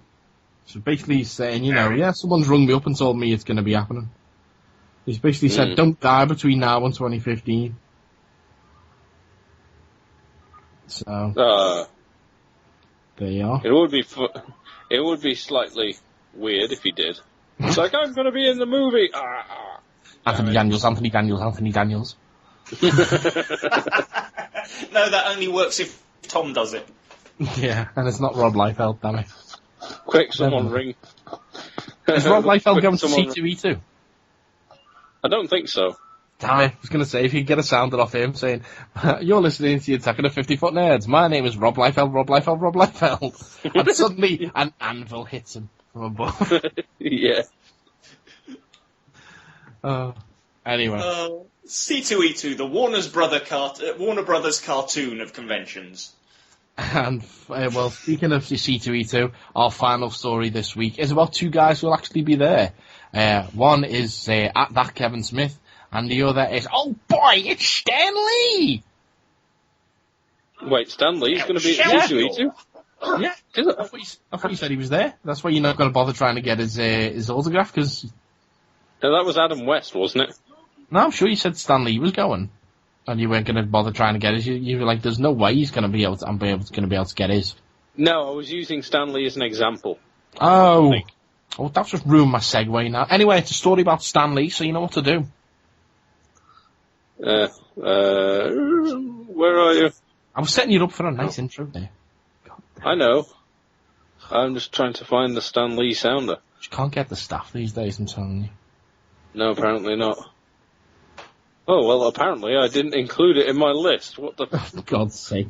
God's sake. Okay, I'll do it then. And now, it's Mr. Marvel himself, Stan Lee. Stan Lee has just exploded.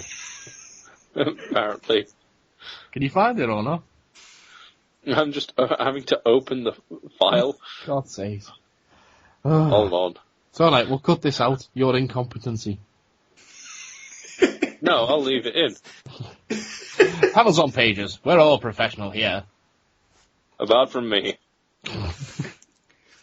Isn't it funny how whenever you mention panels on pages, you suddenly become even more English? Me? Me? Yeah. No, I don't. Mike, yes you do. You go, panels on pages. Yes, I'm so very English when I'm talking about those Yankee chaps. No, it's my announcement voice. Marvel. Whoa! Give me a bit of freaking lead in before you just blast it down. Right, okay. No, it's more of an advertiser's voice, like panelsonpages.com, where you can find all the podcast network shows. You know, one of them.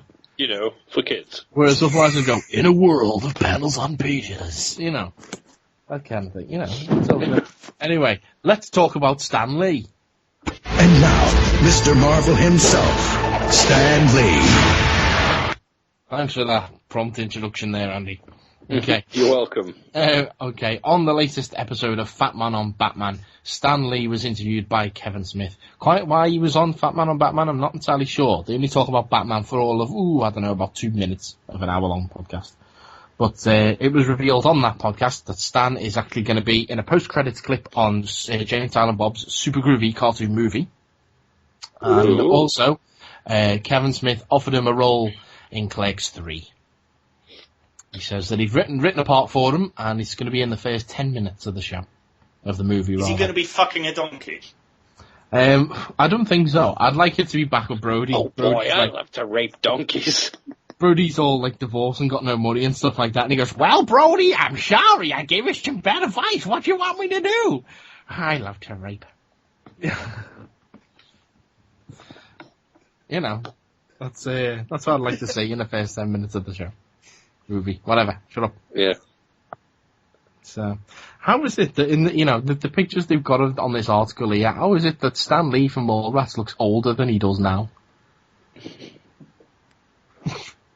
beard. Don't know. Yeah, it's got to be the beard, doesn't it? Yeah. It's crazy. I've mentioned this before, but I'll mention it again. You really do need to watch that Stan Lee documentary on Netflix. I want to get started. Just to see some of the archive footage of him from the 70s. It's hysterically funny, and I don't want to spoil it beyond that, but you have to see what he looked like in the 70s. Well, I will do then. I will do. Right, no Mad Eye movie this week, unless you've watched Stitches yet. No. No. All right then. Well, I'll hand over to Andy, and he's going to talk about comics. Hooray, comics! Where's the sound? He knows it's coming. Squirm in fear! It's time to talk comics!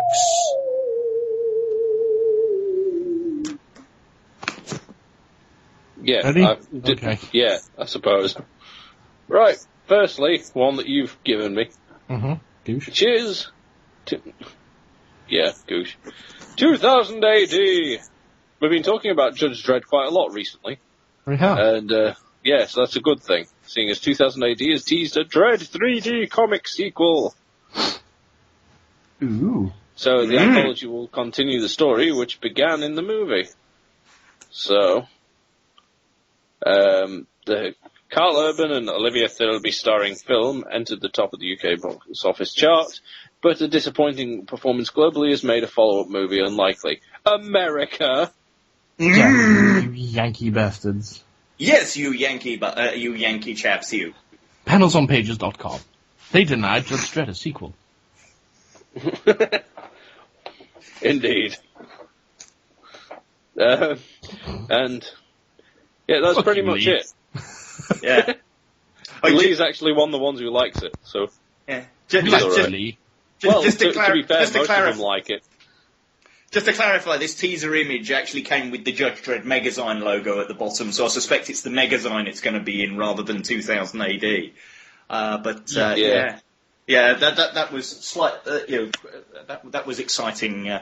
Exciting news. I certainly hope that's going to be a better comic strip adaptation of the movie adaptation than Judge Dredd Lawman of the Future was as a comic strip adaptation of a movie adaptation back in the 90s.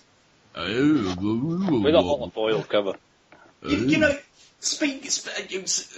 Because we strayed on to the Stallone film, it has to be said, I've looked around, right, and you can actually see the Stallone film on Netflix in the UK, but not in the US. But in the US, a lot of stuff.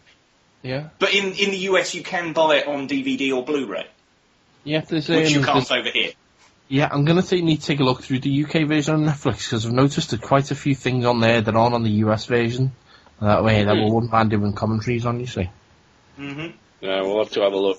Yeah. Speaking of 2000 AD, Paul, I actually bought the 2013 prog, so while I was in... you saw Rakak Makak. I haven't had a look through it yet, but looking in the contents, I've seen it there, and it's like I can't wait to read that. That's probably I'm going to take a break from the 4 months catch up I need to do with all my comics just to read Prog 2013. To be honest, the bit you want is only 8 pages. Skip to it, read it, instant gratification, and then you can get on with the rest as and when. Goosh. Indeed. Right, so after 2000 AD, I also have how to get more for less at Comic-Cons, because I'm going to C2E2. Hooray! And you guys aren't. Though, if we all save up our pocket money, maybe we can all go together next year or the year after. More likely the year after. Well, next year depends. Well, I've got a couple of holidays I need to go on next year, so I'm going to be saving up for them more so than C2E2, right? Yeah, it's my 40th birthday next year. Originally, the plan was to go to Gallifrey, but that ain't going to happen. So, there's a trip to London in the offing, basically. That was the convention, not the actual planet, by the way. Yeah. I was slightly confused. I thought that was why he said, Ed, I was originally going to go to Gallifrey, but that kind of didn't work out. I was going to say, because it's fictional. So Londinium is instead on the cards, is not so. Yes, that's right. God knows what we're going to do there, but we'll work that out. When you're in London, start walking around backwards.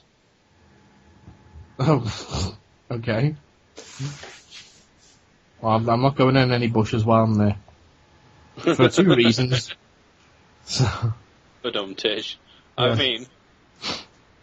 Anyway, tell us about cons then. I can't be bothered finding a sounder. Right, it's basically 11 tips on how to get the most for your money. For, in a convention, really. Number 1. Don't be afraid to ask if a price is negotiable. You worked hard for your money and should get the most bang for your buck. Most vendors are open to negotiating on their prices. Goosh.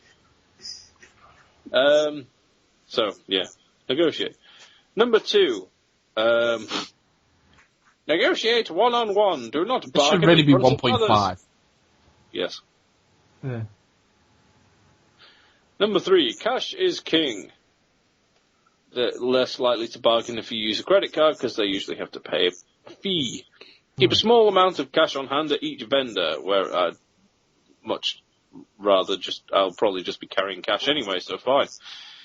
Never buy on the first day. Okay, fair enough. Price match. If you see an item cheaper at another booth, let them know they want your business, and if they don't come down on the price, you'll go elsewhere. Don't show too much interest.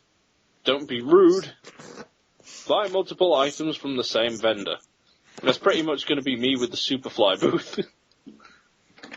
Although, to be fair, I buy all my comics from Superfly anyway, so fair enough. Hey, don't you buy some from Worlds Apart? Oh, well, I did, Yeah! That was the 2000 AD issues, so I count those separately, because they're a magazine. No, they're not. They are. It's a comic. Yeah, but it's not the same size as the American ones. Yeah. Besides, it's pretty much like a British thing, so you can't really get it over in America unless you special order. Doesn't matter. And I can't get to Ohio from Liverpool easily. I was going to say, I did not fly any planes.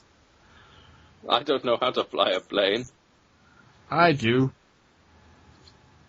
I only know how to shoot a man before throwing him out of one. I wonder why. Indeed. Anyway. You buy 2 or more exclusives, sell one on eBay, and keep the other. That seems like a dick move. It is a dick move. Yeah. Don't forget free. Many of the exhibitors give out tons of free promotional comics, pins, posters, and bags that are exclusive to the con. Oh, do they? And donate shit. Groups such as Hero Initiative usually offer on-the-spot sketches and autographs for donations to their charities. So more importantly, you get to help out creators whom have given so much already and may have fallen on hard times. Oh, well, there we are. Yeah. Are you going to take the rest of these flyers with you to give out or not? I may as well. Yeah, you may as well. And just start throwing them at people going, "Oi, listen to this." Pretty much, yeah. We need to make an updated one with the... Well, that's what I'm saying. May as well take the rest of these, get them out the way so I can get new ones done. Yep. And we need to... So, if you're listening to the show because Andy gave you a flyer at C2E2, congratulations, you've got our cast-offs. Yep, and if you're listening to this before C2E2, if you want a signed flyer, then... Let me know now so I can sign them before Thursday. Yeah, tweet me, and then we can sort it out. Yeah. And if you want anything written on it in, particular, personalised or something like that, let us know what you want. I just realised saying that this episode, and we need to get them done by Thursday, is kind of pointless, seeing as I'll upload this after Thursday. Go ahead, you. Shit. If you hear this and you want a signed flyer, then use the time ambulance that got the Paul and go back in time to send us a tweet. Okay, do that. Whatever. Thank you. Andy, email, call into Superfly or Pop, whatever. Just call it, contact one of the other shows and let them tell them to come Right. Anyway. Last item. Yes. Ooh! Yes. Sorry, Hey? I've just seen what this is. Oh, lovely. I want this. It. I want all of this. Yeah. Hack Slash, as most of you will know by now, is they've had the last issue for a while. Issue 25 was the finale of the Image series, but they've just announced a Hack Slash crossover with Army of Darkness, which is why Mike is so happy. And to be fair, so am I. This is pretty awesome. That first cover, that first cover looks is amazing. Yes, indeed. Yeah, I want it. Yeah, and they've got 3 different covers. So you've got the top one, you've got the middle one by Ben Templesmith. If you just search on Bleeding Cool for Hack Slash Ash. Pretty much, yeah. Yeah. And then the third one, which is a Tim Seeley cover. But yeah, and it's coming from Image and Dynamite in July. Awesome. Just don't expect Bruce Campbell to sign any of them since he doesn't get paid for likeness rights. No, apparently he will sign them. But just don't be a dick about it. That picture's wrong. I would take one to sign and go, because you didn't get paid for the likeness rights, I'm going to give you money for it anyway. That picture's wrong, the first cover. It's the scar running on Ash's lip is actually on the wrong side. It's running the wrong way. And also you can just see his chin scar there. That's on the wrong side of his face. I think they put them there so that they're recognisable, but they've put them on the wrong side. The scar on the mouth, as you look face on, it should run diagonally from top right down to bottom left. But on this picture, it runs from top left down to bottom right. It's the wrong side. That's it. It's completely taken me out of it now. Ever. No, it's completely taken me out of it now. Oh well. Yeah, so I see. I know Evil Dead inside out. That's yeah. Hey, you, because I watched it, you ended up rewatching his X-Files episode this week, didn't you? I did. Oh God, it's still good. Terms of endearment. Yeah. I do have vague recollections of seeing that when it first aired now, but yeah, because I'm working my way through the X-Files and Millennium and that in order. I finally got to that one, and that is a really great episode.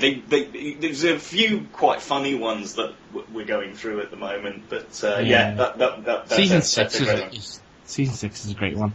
I do notice on the Tim Seeley cover down the bottom how short is the blade on that chainsaw.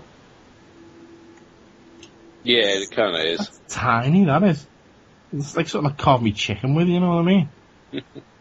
Anyway. It's made for mutant spazzy chickens. Yes! Ash versus the mutant spazzy chickens, coming soon from Army of Darkness Comics. Anyway, well that's that then. Let's hand over to Paul now as he runs the Doctor Who section.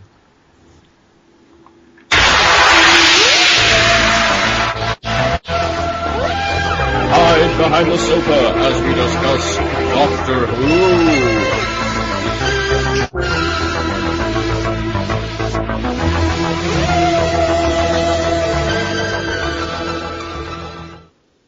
So we're into Doctor Who news this week, and straight in with the 50th anniversary special, some casting news. Andy, would you please fire the spoiler cannon? Okay. Fucking, if I could, damn, massive, yeah, damn, massive fuse. Hurry up. Someone fan the flames for me, please.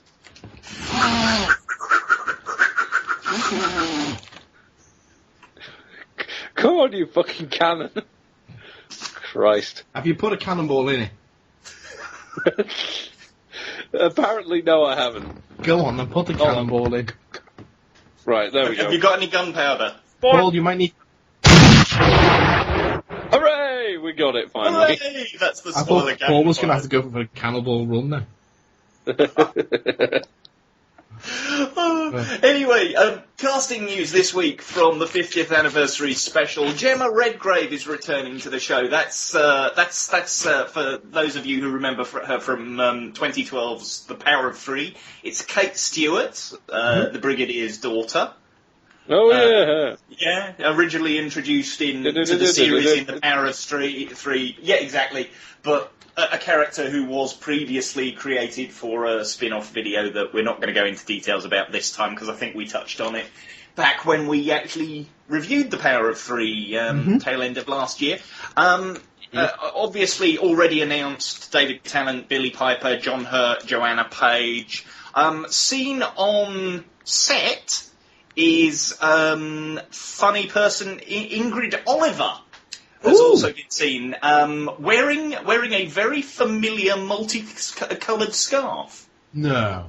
Yeah, there's photos of her wearing a scarf, and don't know who she's playing, but she has been seen, and there are plenty of photos out there. So there we go. That's our casting news for this week.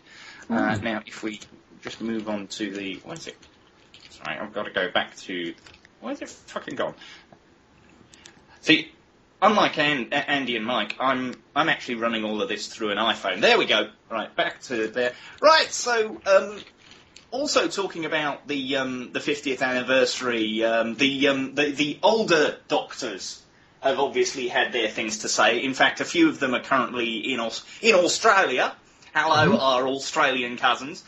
For a Doctor Who convention and just generally hanging around and having a bit of a jolly about. Stars Colin Baker and Sylvester McCoy have expressed doubts about whether they'll feature at all in the 50th anniversary special. Baker McCoy it's the same story we always get about Sylvester McCoy. Yeah. Baker McCoy and Paul McGann are currently in Australia. Isn't Peter Davison there as well? No, it's just those three. Oh. Baker joked, "They're actually making it now as we're here in Australia, so the likelihood is we're not in it." McCoy added, hang on. How very convenient. All the fan bases all over the world believe we should be involved, but not the producers of Doctor Who. Baker went on to admit that he understands why the older Doctors were not invited back for the anniversary. I look nothing like what I looked like originally, so the viewers would be very confused. However, that said, Paul McGann is still sitting waiting for the call. He reckons the role could come last minute. He's not ruling out any involvement in the 50th anniversary special, and he went on to say, "Oh great, I've finally got to do a Liverpool. If I don't know, right? I think Chris Eccleston is probably a big actor." Why did you turn into Harrison Ford for a minute there? I don't want to speak for him. He's probably reluctant to get involved in anything that's ongoing. You've met Paul McGann, you've spoken to the man, and yet you come up with that impression. I'm doing generic Scouse rather than McGann. Okay, no, so that you're doing Beatles Scouse. You're not doing. Exactly. I don't sound anything like the Beatles. All right, so fuck off. You don't hear me complaining about your accents when you're doing your voices, so leave me alone. You don't do anyone with your accent, that's why. Anyway, he continued. So that's something that they have to somehow get over and deal with. I'm guessing that they've got time to do it. It's not quite the anniversary yet. The anniversary doesn't start until November. Whatever it is that they're planning and they are making, they've got time to do it. It's my feeling, and this is just a personal thing, once they resolve Chris Eccleston's participation or non-participation either way, then they're free to figure it out. Being actors anyway, they'll call us on the Friday and say, you're starting on a Monday. So he reckons it'll be a last-minute thing, basically. I personally, I think, you know, if we're going to see them, it will be clips. It will be, you know, something along those lines. It'd be very unlikely that Tennant's going to be the only one involved in the full story, isn't he? We're not going to see the 20th century Doctors in there, and I think Sylvan and have got the right idea. Because it does feel like that this anniversary at the moment isn't so much a celebration of 50 years. It's more like, well, ooh, yes, love the last 8 years of Doctor Who. You know what I mean? Forgetting there was another 42 before that. Yeah, well, then we've got Zygons. We've got a Lethbridge Stewart.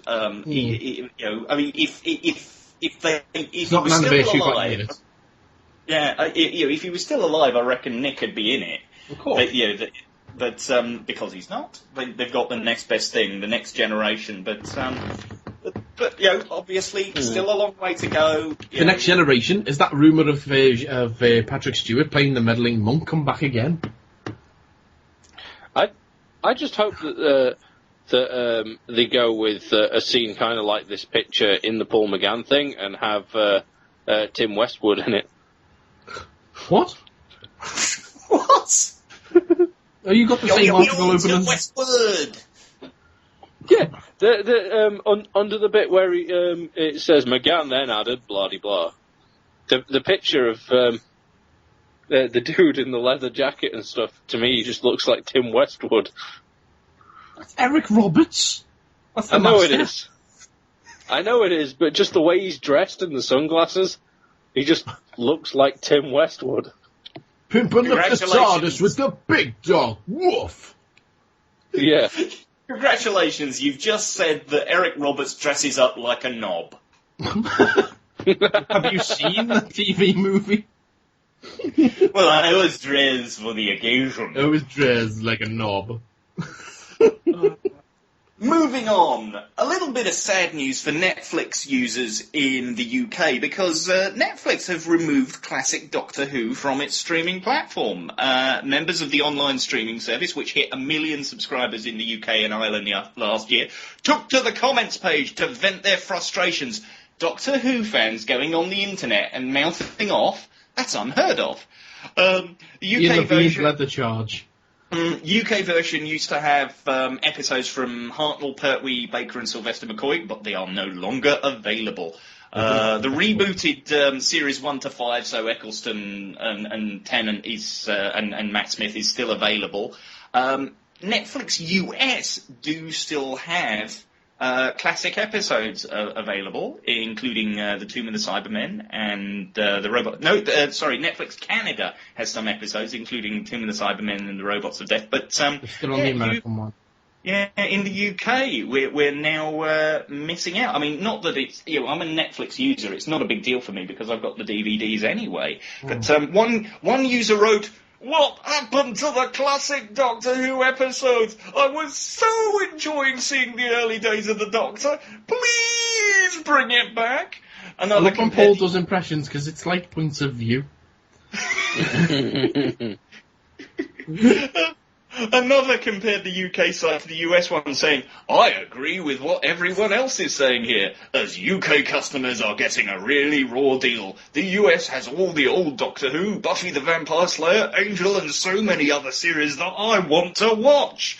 I'm actually considering cancelling my subscription since my friends in the US actually suggested Netflix to me, and the inclusion of these series was what pushed me to sign up. Come on, Netflix, give the UK the same care as you give to the US, or I think you may find yourselves losing customers to more streaming services. H. Smith, Western Supermare. Yeah, Mrs.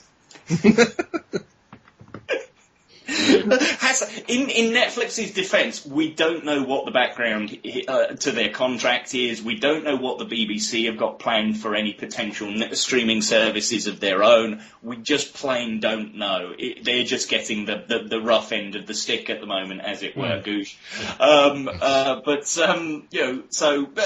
Eleven faces.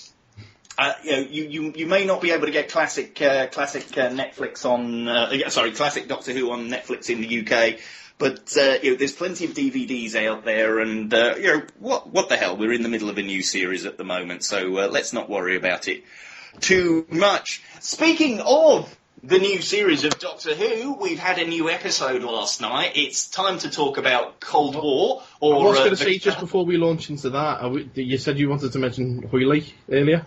Okay, let's talk about Hoylake. So Who at Hoylake 1.5, July the 13th. Run by fans like us. Look for it online. Fanslikeus.org, is it? Something like that? Something. Oh, you'll find it on Google. It's not difficult to find. Google Who at Hoylake. The guests announced are Nicola Bryant, Sophie Aldred, Terence Dix, Colin Spall, Chris Jury, and Fraser Hines. There we go. Toby Haydock is going to be interviewing, as is John Cooper, who was interviewing with us last year. I'm interviewing again. Mike is running the tech stuff again. Andy's planning to be there as well, so we'll actually have all three nerds in one place at one time. Expect more of what we did last year, but sort of slightly more compressed timescale, because it's called 1.5 because it's like an afternoon event rather than a whole day. But also we've got the day before on the 12th. We've got a little. Oh yes, and just been announced that we're going to be doing a meet and greets at a local restaurant on the Friday night. So a chance to have a drink, have an eat, meet again. guests. Paul and I will be there for that. Yes, indeed. So you can meet and greet us. It's oh god, I can't remember the prices off the top of my head. It's all on the website. It has to be said. And Erica, who runs these limited events, availability. Well, Erica was saying yesterday something like 3/4 of the tickets are gone already. So you don't have to buy for both events. You can choose to come to the Saturday and not come to the Friday night or what have you. But the more the merrier, and opportunities for I believe there is a slight discount on the Friday ticket if you are coming to the Saturday as well. So you can go to one or the other, but I believe the Friday event is slightly discounted if you already have. If you're like I going said, to all the money and all the tickets and information is on the website. Oh, the Red Pills are playing again. Very good. The Trock band. I like them. Yeah, they did a cracking version of the Red Dwarf theme last year. Do you know what Trock is, Andy? Andy, do you know what Trock is? You only have to ask me once. As he Googles quickly. Trock, T-Rock, Time Lord Rock. It's basically bands who write songs about Doctor Who. Oh, nice. Yes. Yeah. So look them up. The Red Pills. They were very entertaining. They're nice chaps. They are all of them, and they'll be rounding the day off as well. It's at it's at Jack Rabbit Slim's in Hoylake. Great little venue, and plenty of fun to be had. We had a great time doing it last year, and the more the merrier, as they say. Indeed. Do we have anything else that we can talk about yet with regards to an MLG run, something, or can we not talk about that yet? Not as of yet. Well, Okay. as soon as it's not strictly going to be MLG run, but as soon as we've got ticket availability and MLG's a time and registered stuff, anyway. we'll mention that as well. But Yeah. yes, foreshadowing. Fire the spoilers. As soon as we there. can talk about that, we will. Really, don't worry about that. We've got an announcement coming up soon. Yes. In the meantime, time to talk about the Hunt for Green October. Yes. Or Aliens on a Submarine, therefore it's the Abyss. It's a green submarine. We all live in a green submarine. I did that one yesterday. Run Silent, Run Deep. I spent Green Submarine 6. Yes. 20,000 Leagues Under the Sea. That's smooth. Yeah. Well, I spent most of yesterday morning with one of the BBC Novels writers exchanging puns like that across Twitter. So Mark Gatiss... C-Lab 1970 some. Sequest DSV. That's the one. So, yes, Mark Gatiss showing off very much his love of horror movies, because all the horror tropes were there in Cold War. The return in a submarine. The return of the Ice Warriors. Who wants to kick off? It was Alien in a submarine, but I enjoyed it. It was fantastic. It was great. Yeah, I liked it. The voice was slightly different than I expected from the wasn't fussed on the voice. But yes, they didn't really go with the sort of 60s sibilant Ice Warrior. The reason for that is because he did do that thing sometimes, but I was expecting it to be the weird whispery thing like Mike had showed me before, whereas he was more, I am an Ice Warrior from the planet Mars. Yes. Marshal Skaldak. That's actually pretty good. Yeah, that was pretty awesome. Yeah. Yes. What did you think of the Ice Warrior's face? Ah, right. I was. Well, I thought we'd come to that a little bit later on, but seeing as we're addressing it now. Well, I can. No, it's okay. We can wait. Okay, well, alright then. Yeah, sorry. What were you saying, Paul? I was listening to him asking you a question, so you might as well answer it. I had no problem with the CG realization of an Ice Warrior outside his suit. It's the first time we've seen an Ice Warrior sans armor, and it definitely worked. The face I thought was fantastic. I actually thought the face was really, really, really good. There's one thing, though, about it coming out of its armour, was the fact that it was so spindly. And for me, the Ice Warriors always filled those armours up. They were big bastards. I didn't like the little spindly hands and stuff. And at some points, when they were around the guys' heads and stuff like that, the puppet arms did look a bit pony-like, but. Well, it makes a certain... it makes a certain amount of sense, though, because the Martian gravity is not as high as Earth gravity, so they don't necessarily have to be as stocky as us. Just as the argument has always been, the Sontarans are squat and wide like they are because they're from a high gravity world. Yeah. So I think it makes I think it makes sense.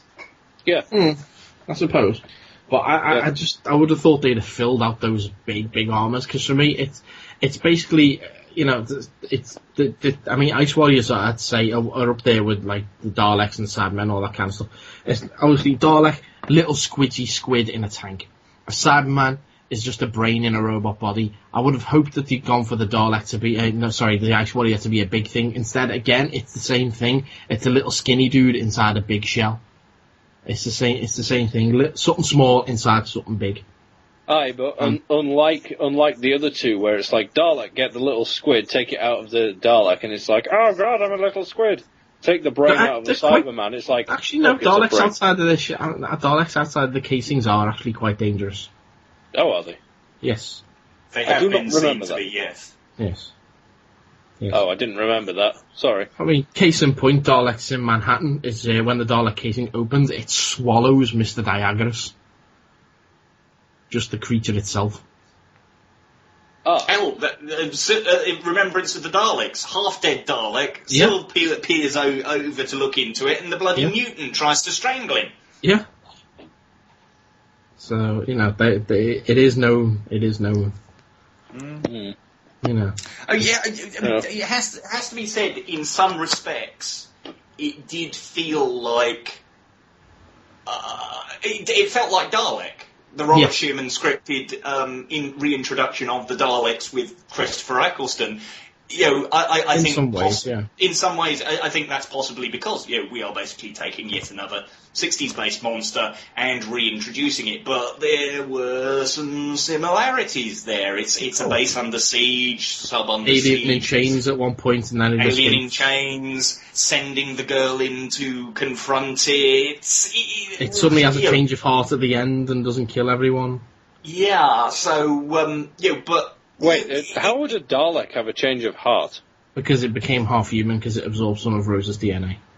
So it killed itself. Oh, okay. Yeah. I was going to say, with the Ice Warrior, that makes sense because of the whole Code of Honor thing, but with Well, the thing with the Dalek, Ice it's Warrior like... is sometimes they're good, sometimes they're bad. It just depends basically what side of the bed they woke up on, really. In the Pertwee episodes, they were a lot more sort of Klingon-esque and honourable warriors, as opposed to the bastards that... they were just hanging around on Peladon, basically.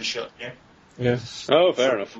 The only thing with his coming out the armour that I had a problem with, did you notice when, at the end, when his helmet flipped back and he finally got his, like, I was going to say, he finally got his head out. No, yeah.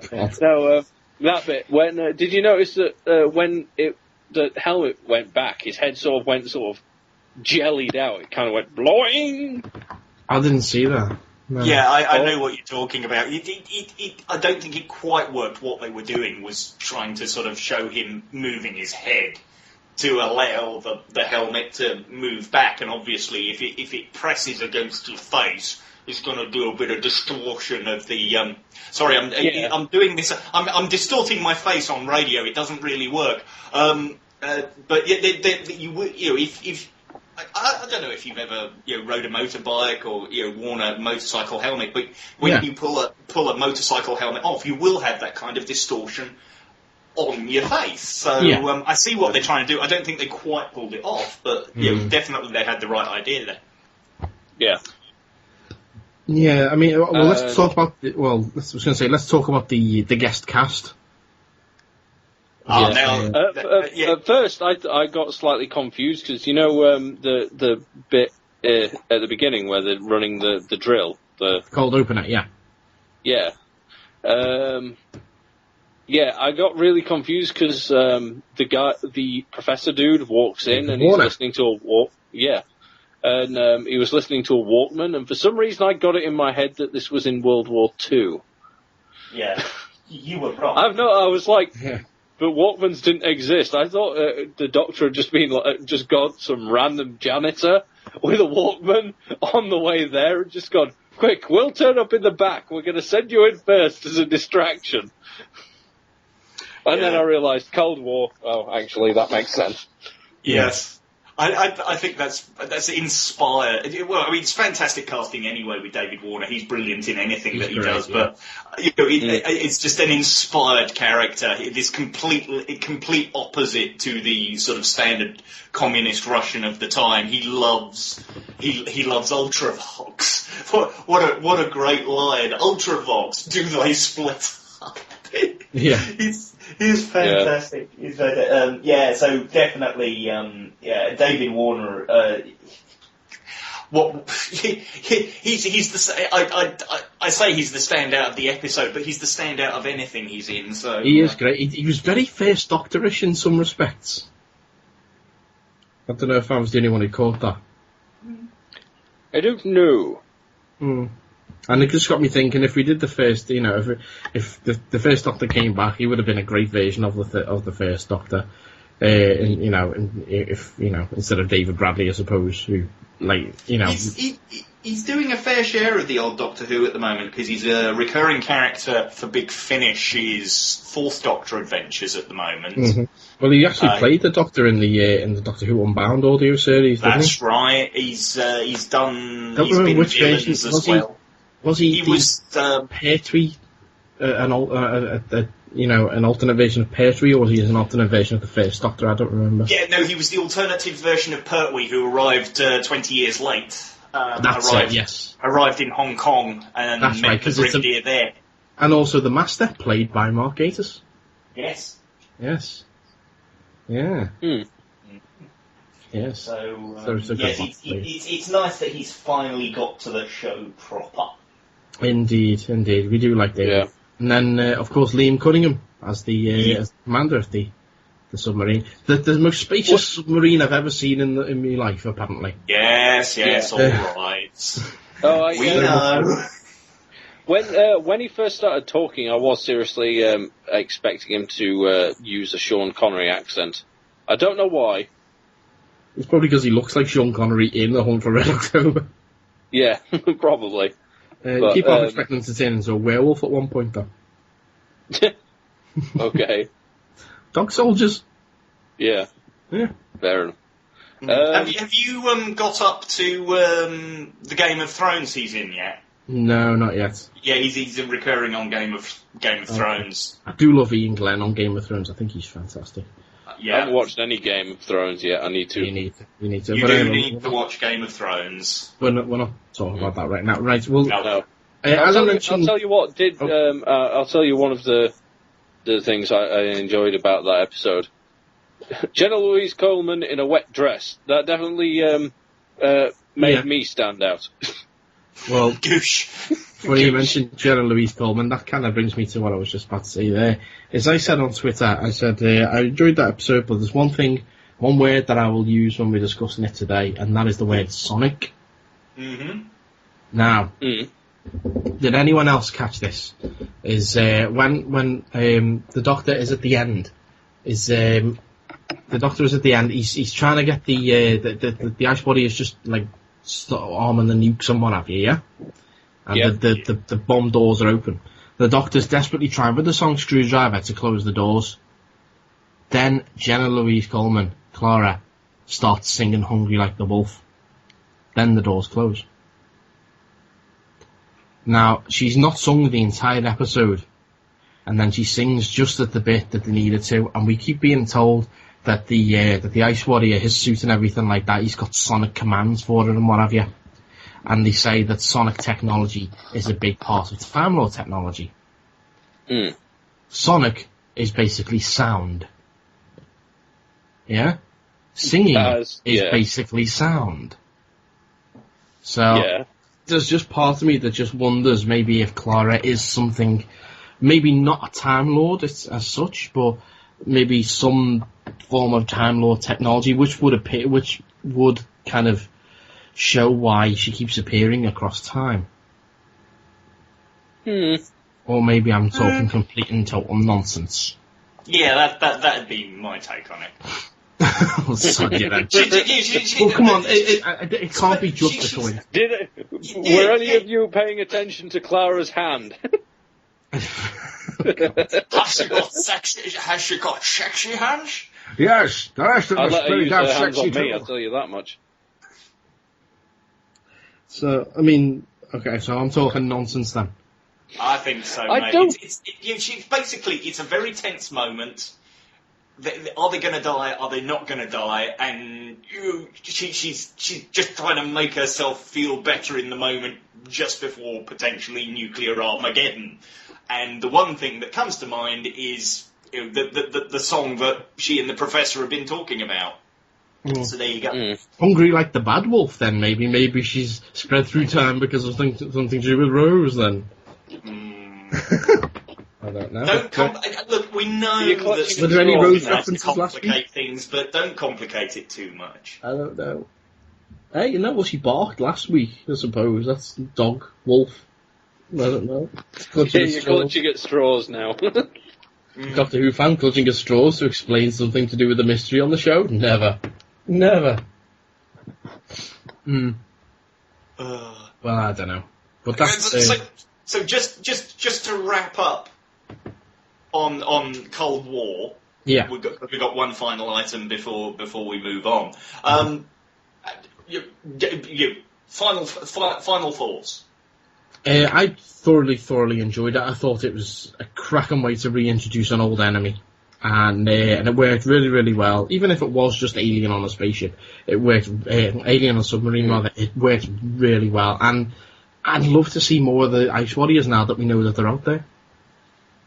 Yeah, the Ice Warriors are pretty. The Ice Warriors, that was pretty much my introduction to them, and I really like the Ice Warriors now. I didn't even realize that they were like cyborg people from Mars and shit. I just thought we didn't know like... they were cyborgs until yesterday. Oh, we didn't? No. Oh, okay.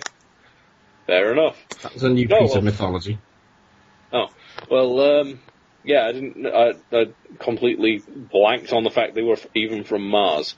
But, yeah, I really liked those. I did like the whole thing. Again, the companion relationship is getting, weirder. I think she's the whole scene where she saw, like, bodies taken apart probably is an indicator that she might be slightly more, slightly less innocent than she has been. Because, I mean, obviously you're going to be like, hey, this is a great adventure, but if you see dismembered corpses all over the place, you're going to be like, fuck. Yeah, that's the first time she's seen anyone dead, really, isn't it? Yeah, which is why she was, like, lingering by the door and was like, yeah, and, I mean, if, having actually seen quite a few dead people myself, I mean, it's, like, I can imagine it being bad the first time when you see a dead person, when they're just like, oh, this is your grandma, she died from natural causes or whatever, and in a casket, that's fine. If your first exposure to a dead body is, hey look, there's an arm. Oh, at the other side of the room, there's a head. There's a torso. There's Look at that spleen. Yeah. What's hanging from the ceiling? It's Keep like the graveyard dead. I'm pretty sure he is. So it's Sure. Oh no, it could be like the Terminator. He's slowly going to reform. There's not much coming back from it, I'll be honest with you. Yeah. But yeah, you know what I mean. She's going to be like a bit more cautious now. Yeah. I think. Yeah. Although it's not a game anymore. No, though. So she will realise that, but she's still probably going to have the I'm going to piss you off, Doctor outlook that she's got. Well, I think that's the wrong way to put it, but you know what I mean. Yeah. Although I did like that line at the end, as we save the world, that's what we do. Yeah, that was pretty awesome. Yeah. And just that grin on her face. Yeah. And then they were both like, yes! We're in this together! In the future! I was going to say, future Andy. Yes! We're in the future! Well,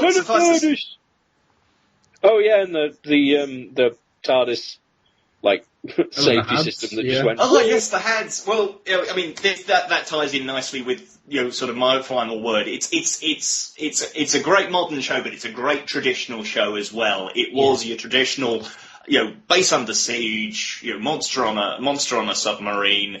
It did feel, you could very much put it in black and white and vid fire it, and it would still look absolutely fantastic, and would still work as a two-part story from the original series. Patrick Troughton references abounding, up to and including the good old hostile action displacement system as originally seen in the Crotons. And that was my very first Patrick Troughton story. I remember watching that on telly when it was repeated for the Five Faces of Doctor Who back in 1981 or whatever it was. So that's one bit of Doctor Who lore I have always remembered, the HADS system. Loved it to bits, and a few more like that would not go amiss. Let's hope we see. I wouldn't mind the next week's one being set in the 80s as well, whilst they're on their journey down to the South Pole. Yeah, can we get a lift? Yeah. I don't mean like still on the submarine. I mean like them actually like making their way across the world to get to the South Pole. That they end up in in 1980s England or something like that. Just they have an adventure there whilst they're on the way to the South Pole. You want it to be the littlest cosmic hobo. There's a voice that keeps on calling me down the road. That's where I will always be. Yeah, No, just one episode. Just next week would have been set in the 80s as well, whilst they're on the way. Just make a little thing in to say, now we've got to get to we've got to find someone to get us to the South Pole, blah blah blah, and then an adventure pops up on their laps whilst they're there. Who knows what adventures they've had in the meantime, and tying nicely what I'm going to talk about. Yeah, it gives them something to play with the books and things like that. Of course, yeah. I've got, in fact, just with me to talk about the latest batch of Matt Smith Doctor Who novels. So that's The Dalek Generation by Nicholas Briggs, Plague of the Cybermen by Justin Richards, and Shroud of Sorrow by Tommy Donbavand.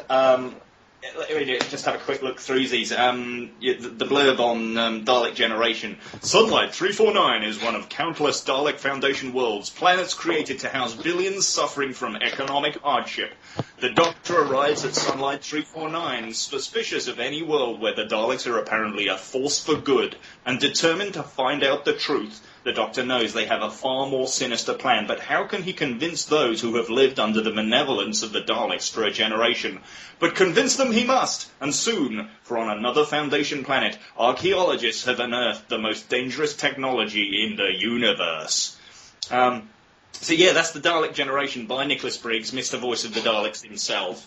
And you know what? It's not a bad novel. It has to be said. I really did quite enjoy it. It's a bit of a page turner.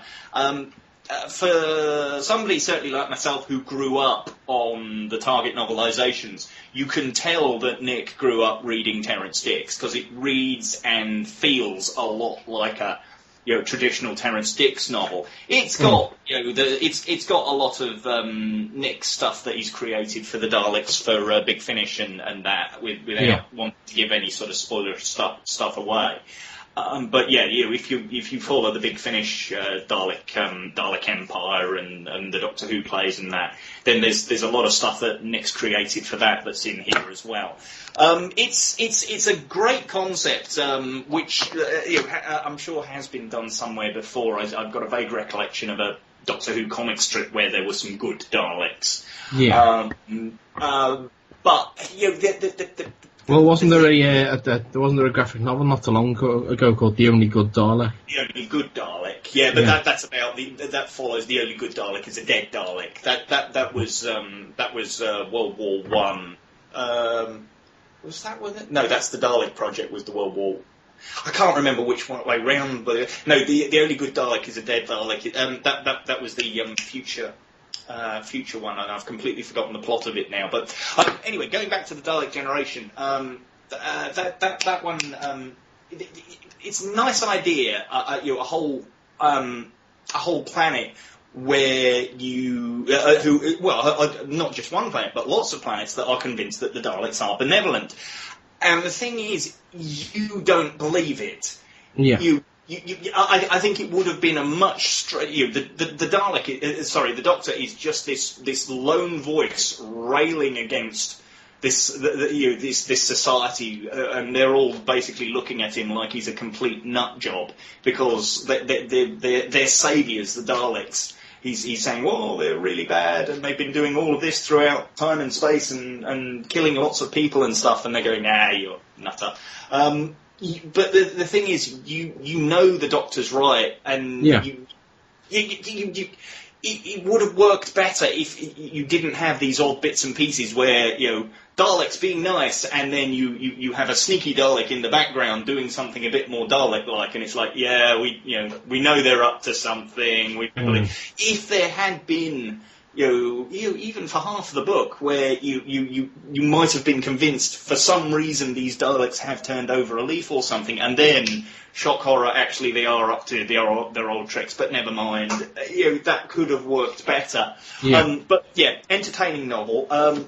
Plague of the Daleks, Justin Richards. He's obviously a well-known name for Doctor Who novels. He's been writing them forever. He's pretty much written a novel for every single incarnation of the Doctor, and in some cases multiple adventures. He's the editor, the guy who sort of commissions the other writers. Plague of the Cybermen. When the Doctor arrives in the 19th century village of Clintonburg, he discovers the residents suffering from some kind of plague, a wasting disease. The victims face a horrible death, but what's worse, the dead seem to be leaving their graves. The plague warriors have returned. The Doctor is confident he knows what's really happening. He understands where the dead go, and he's sure the plague warriors are just a myth. But as some of the Doctor's oldest and most terrible enemies start to awaken, he realizes that maybe, just maybe, he's misjudged the situation. Again, with it being a Justin Richards novel, you're not going to get a bad book out of him. It has to be said.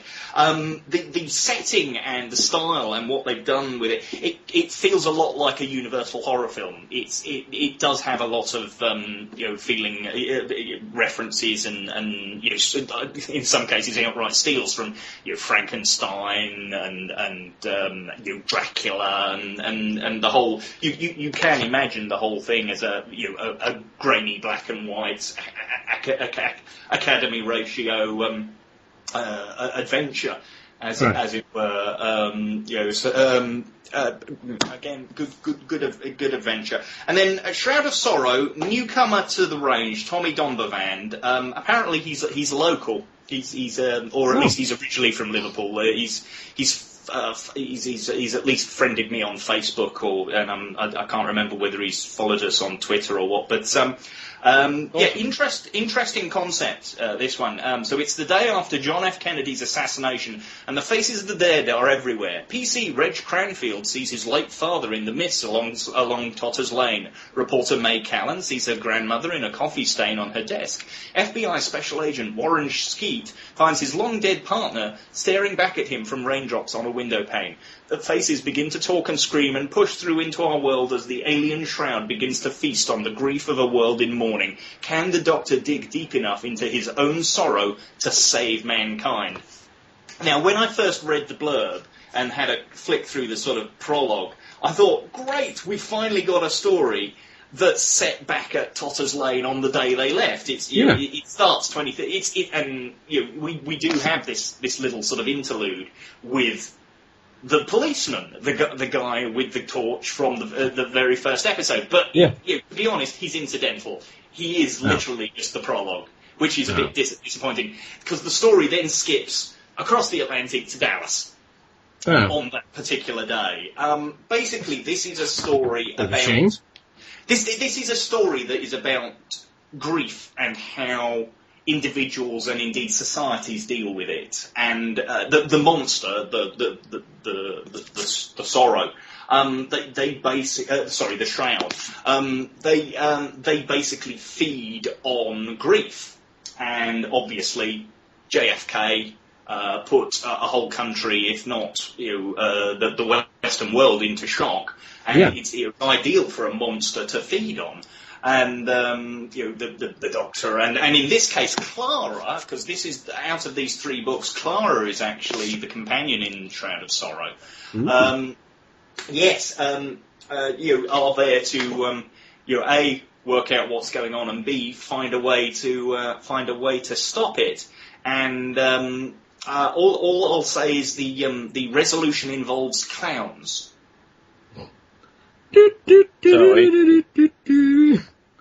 Yeah, God, we haven't done that for I'll be honest. It's a good novel again. Just a little disappointed that, to be honest, now that we've seen Clara on screen, in the book she's very generic, and I suppose it's not the writer's fault, because ultimately... Well, he didn't know what he was going to be like, did he? He's going to have had maybe scripts to go on and maybe the Christmas episode to watch. So she does come across a little generic. But otherwise, three very strong novels there, always worth a punt. $6.99 each. They are in all good bookshops or on Tinternet at the moment. Awesome. I was hoping the one where you were saying people seeing faces and stuff. I was hoping you would add in a woman finding Jesus in a Cheeto. No, I think Tommy has deliberately moved away from that. It's always a close personal family member or somebody like that. Because, like I say, because otherwise the film devolves to, hey, this woman saw Jesus in a Cheeto. That guy saw the face of Winston Churchill on his burnt toast. This old woman seems to have the odd likeness of Daniel Craig in her marmalade. Oh wait, that's actually Daniel Craig. Never mind. Pay no attention to me. Pay no attention to the man behind the marmalade. We represent the Marmalade Guild. God, no, back on the... Oh, man of the Marmalade Guild. Anyway, so... And on that note, I'll hand back to Mike for some TV news. Awesome. Tremble at the might of the TV section. Alrighty. Well, the first, we've only got 2 pieces of TV news. It seems to be quite dead in the world of TV recently. But we've got first story here. It is about the American remake of Blake's 7. Ooh. Yeah, the American Sci-Fi Channel have decided they're going to commission 13 one-hour episodes of Blake's 7. Which, I don't understand why.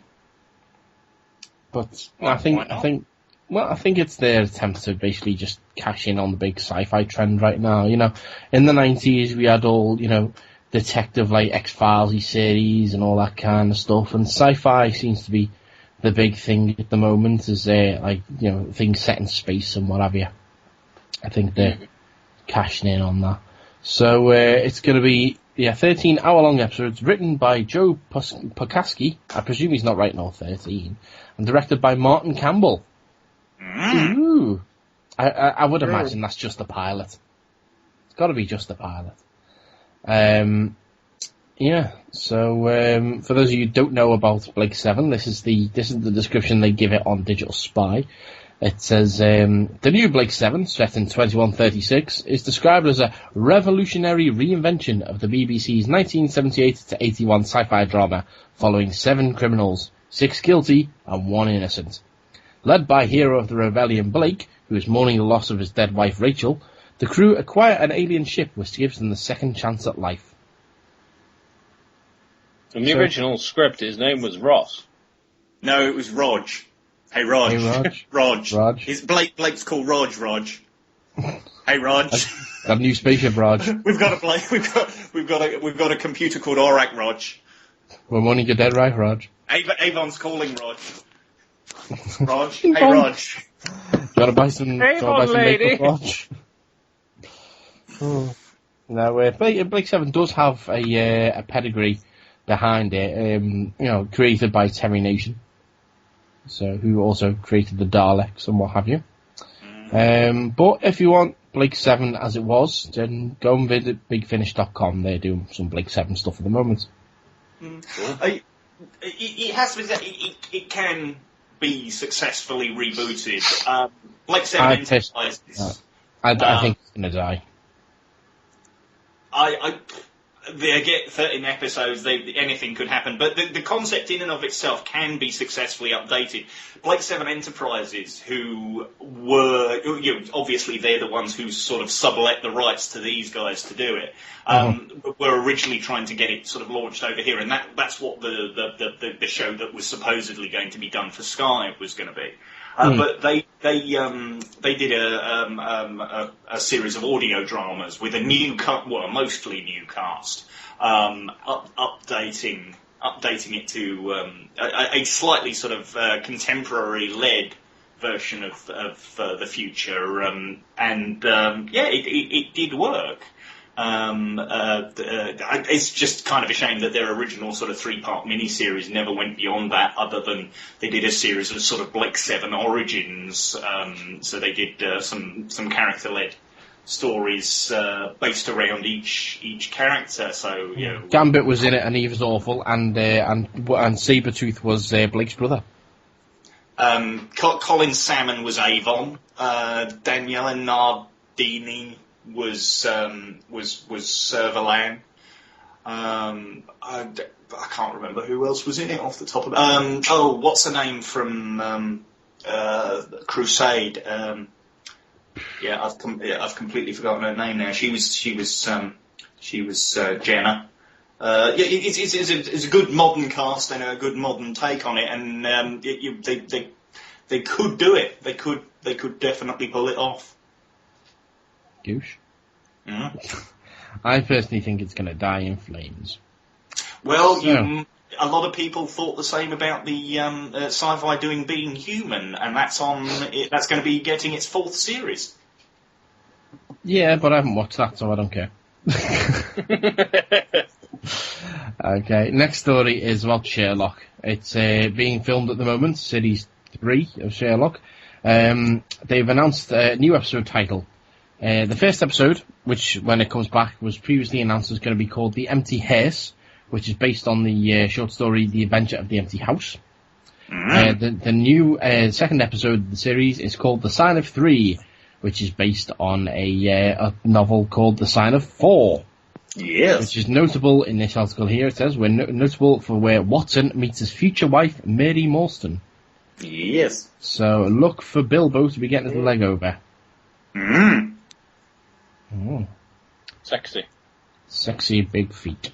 Yes. So that's that for TV news. Shall we move through into any other business? Moving swiftly along.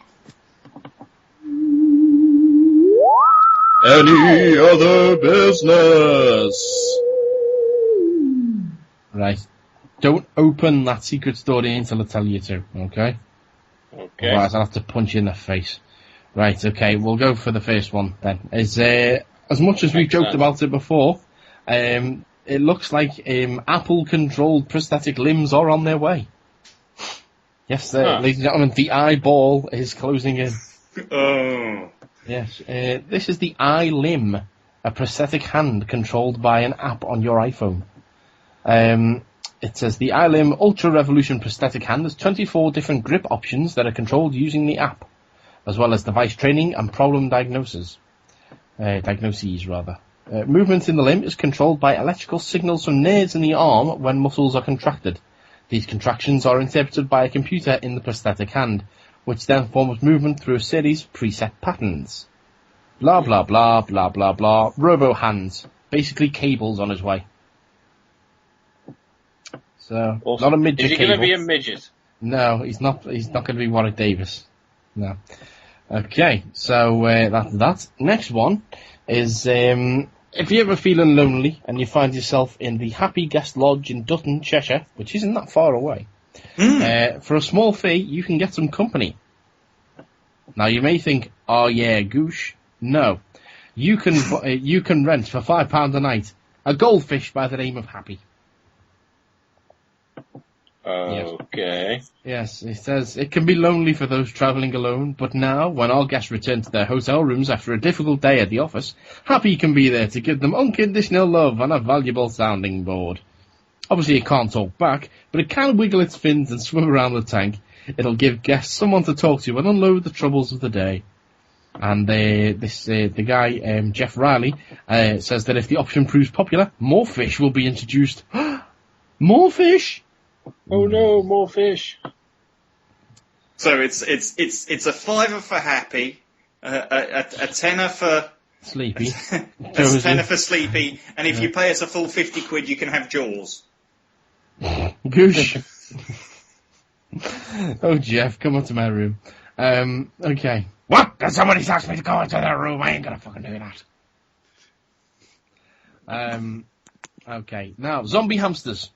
Everyone likes a zombie hamster. Everybody likes a hamster. Okay. A hamster which was assumed dead has come back to life. Laura Kilbone Smith and James Davis were looking after their friend's pet hamster, their beloved Tink, when he passed away. They then wrapped her in a kitchen roll and buried her a foot deep in a flower bed. Well, that's respectful of them. However, 24 hours after she was laid to rest, Tink was found resurrected in a recycle bin. Kilbone Smith's father, Les, explained, I was taking boxes to the shed to squash them all down for recycling when suddenly a little face popped out of one of them.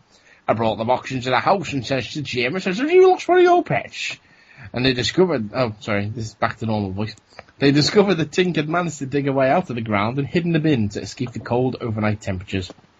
John Auld, a vet, said, this isn't the first instance of a hamster coming back from the dead that I've come across. It has been known for owners to mistakenly believe that their pets have died when in fact they're only sleeping. However, I'm amazed by this hamster. With the temperatures we experienced over Easter, one would think that the ground would have been far too cold for it to come out of its dormant state. That's because it's a zombie hamster, that's why. It's going to eat It's the hamster Jesus. It's the scuttling dead. Actually, if it was at Easter, then yeah. See? Hamster Jesus. Hamster Jesus. Coming at you like a monkey in the grave. Right then, guys, I want you to both click and open the secret story. Okay. Okay. Oh, hold on. Oh, Jesus, not this. Loading. Oh, for God's sake! Jonathan Ross had this on last night. Creepy. You were trolling me with this! I was talking to Andy last week, and as we were talking on Skype, I just sent him links to the pictures. Yeah, I had this first picture of the dogs in suspenders I had on my screen for 20 minutes without realising what it was. Because I was busy reading a book about being a cat to Mike. That's right. Dogs in China are being dressed up in stockings and suspenders as part of a bizarre new craze. Only in China. People have been inundating Weibo, the Chinese equivalent of Twitter, with pictures of their dogs in seductive poses. Oh, Christ, bike. Yeah, so there we go. It says Hong Kong website Sharp Daily reports that Weibo users are uploading gag photos of their dogs wearing pantyhose, joking about how sexy their mutts look. I've got sexy dogs. That is so ungoosh it's going backwards. That's a shoog. Shoog. Wishk. So there you go. That's. You don't know how painful it is for the semen to go back inside. Are you in that bush? Yes. Oh, right. Having a wank in the bush in Nodnall. That's a new T-shirt. Having a wank in a bush in Nodnall since 2012. Oh God! Right, the Nutella overload has been found. 5 tons of the stuff were stolen in Germany. It says the chocolate spread, said to be worth a total of €16,000. That's roughly £13,600. Was taken from a truck trailer in Niederroda. I looked at the photo here. Just literally, there's a caption underneath that just says "Jars of Nutella." Like, what else are they going to be? Hey, in case you haven't realised what's in these jars, these are jars of Nutella. Maybe the Nutella thief is going to get together with the cheese thief from a couple of weeks ago. And they're going to make cheesy chocolate. Well, don't forget the cheese fires can spread without warning, so gotta be careful. No, unfortunately that's not going to happen because the thieves, they abandoned their vehicle at a railway station, so the chocolate has been recovered. However, it does say here that a local policeman admitted that several tons of Red Bull have also been stolen in the area. What sort of weird fucking party is this? Cheese chocolate and Red Bull. So what they've done is they've stolen the Red Bull. Basically stocked up for some sort of weird... Yeah. They've stolen the Red Bull, necked it, and gone, you know what would be a really good idea? 5 tons of Nutella. Yeah. Let's set the cheese on fire. It's going to be awesome. Yeah. It's just some sort of weird drug, Nutella, cheese and Red Bull fueled rave. Is there some kind of concoction you can inject into your veins made out of cheese, Nutella, and Red Bull? You know, it's got to be some... Yeah. If there isn't, there is now. What are we going to call it? Let's see. The blood of Auschwitz. The blood of Auschwitz. Midgets of Auschwitz. Oh. Hey, mate, can I have 50 quid's worth of Warwick Davis? Ah, okay. Oh, right. Right. Is that gay German techno porn? Yes. I did wonder. Okay, a homeless man in America has won the lottery. Hooray. Hooray! However, he still wants to continue to be homeless. Dennis Mahurin from Bloomington, Indiana, won $50,000. That's roughly £32,750. The hell was that? I'm sorry. It was me trying to stifle a laugh because I read a sentence later in the article. Well, you can read the quotes then. He says he won it on a scratch card, and we've got a quote from Mahurin now. I scratched it off right here in my tent. Douche. That's the line I was laughing at. However, although the prize would allow him to move to a nicer home, Mahurin has insisted that he is as happy as can be in my nature. And will therefore stay where he is. I've just realised, no, I was doing the... Jimmy Grimble on the Humphreys, that's fine, you're doing the right voice. No, it started sounding a bit like the gym. Sounds a bit like the Emperor. With all the other homeless people around here, I've made up my mind. I'm going to give them each $100. Then we can all be rolling in the peas. I'd like to think that he went, I'm going to give them $100, and then put his little finger up to his lips. Like Dr. Evil. He's revealed that he has 8 homeless friends in mind for the gifts, but he is open. Hang on, so he's won $50,000. He's going to give away a total of $800. You stingy bastard. Yeah, but he said he's open to giving more away. He's spending it on dental work and visiting his son and putting some into savings. Yes, he's going to live on the streets like a tramp. But now I have a bank card. I'm a bank tramp. Okay. Excuse me, sir. Would you lend me £10 for some lapsang souchon? But I am the bank the tramp. assassin. Well, this guy could probably use a bit of that money. This is next door to his bottom man, Kevin Waldron from Gladstone Avenue, Loughborough. That's a very specific address to give it away there. He split with his partner and run up a massive phone bill. A total of £91,184. Again, very specific on his phone bill. And he's run this off because he felt lonely after splitting with his partner, saw adverts for a premium rate sex line on TV. Which, when they're saying that, it's got to be Babe Station or something like that, isn't it? You know what I mean? According to the Daily Mail, the 45-year-old continued to use the service after receiving an initial bill of £19,333 from Vodafone. Further calls to the chat line resulted in a second bill totalling £71,850, which caused Waldron to complain to Vodafone, saying, Paul, you can say this. What voice do you think he should be? I don't know. What voice you want to get? Need shutting down. He's from Loughborough. What does Loughborough sound like? I don't know. Yeah. No, neither do I. Okay. Probably Loughborough. The Vodafone needs shutting down because they're ripping people off left, right and centre. I am so down, depressed, desperate and anxious over the whole situation. I'm not putting all the blame on them, but not even multimillionaires would want to spend this much on a phone bill, surely. So why I have been allowed to go up to £91,000? He added that he feels physically sick after seeing Vodafone shops, and that he felt a special bond with one of the girls on the line that he regularly spoke to. Yes! Oh, tell me how sexy you are. I've got sexy hands. I've got sexy hands. You can call me Kelly. Pussy galore.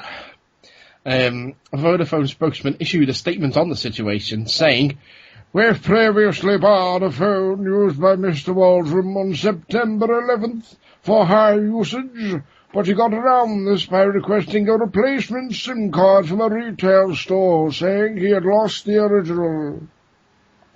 Vodafone have reduced the bill from a total of £91,184 by waiving charge of around £61,000 as a gesture of goodwill, but states that Waldron is still liable for £29,083.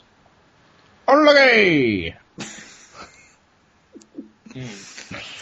You know you owe us a fuckload of money? Well, you don't owe us quite as much, but it's still a fuckload of money. Yeah. It's okay, I've got a friend who lives in America, and he's going to give me $100 towards it.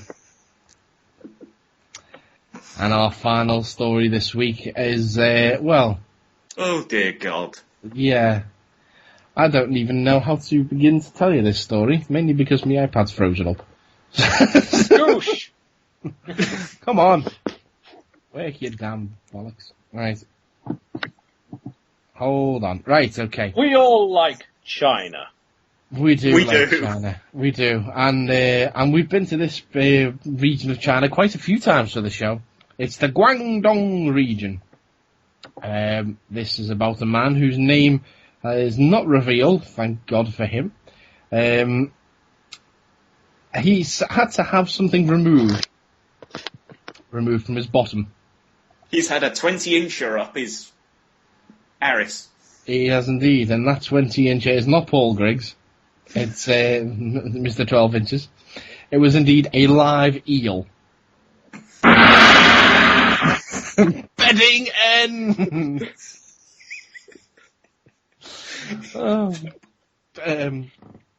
Okay, yes.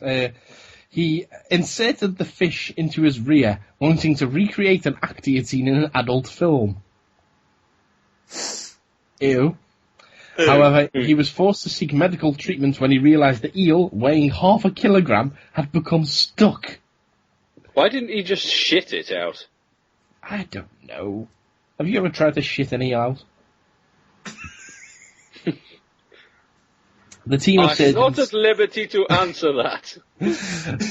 Zoe, has he? It sounds like a euphemism, doesn't it? Have you tried to shit an eel out? The team of surgeons successfully operated Oh, on the it's a pity we've already used the song Eels from... Yeah, never mind. I'm sure we can figure that out. They removed the 20-inch Asian swamp eel, and one doctor said, "Oh, the eel was simply trying to find its way out. It was it was still alive when we got it out, but it died soon afterwards, which is probably a mercy, since it had been shot up the first... I'm a Chinese doctor now. That is the score for me to go to a surgery to get more eels out of people's rectums. Oh no, my pager is going off.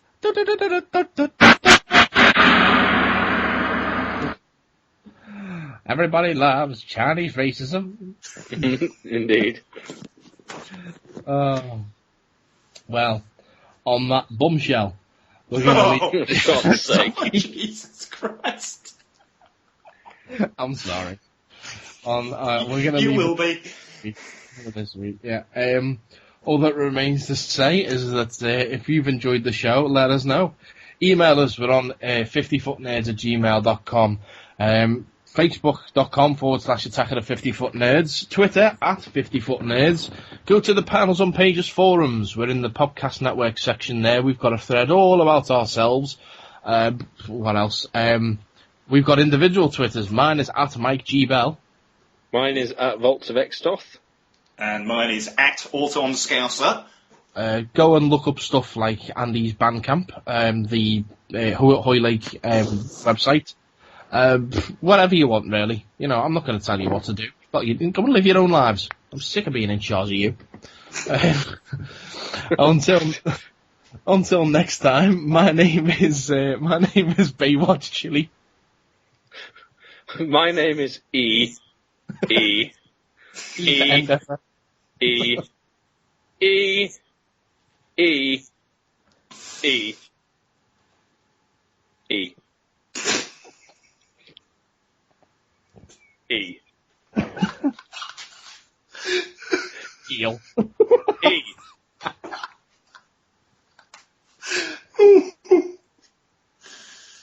And my name's you motherfucker. And my name's Simon. E.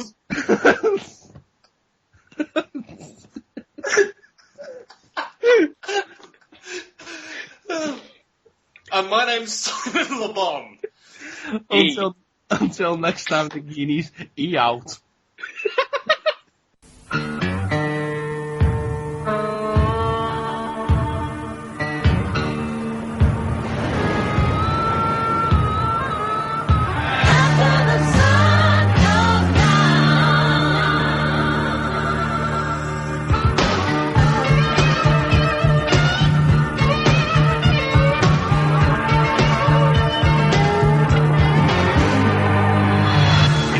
Of angels under cover of night, people are drowning in a sea of light. The devil's holding your life on the line. Angels are calling, praying for time. Something's gotta give, something's got to break before it's too late. Before it's too late, after the sun goes down.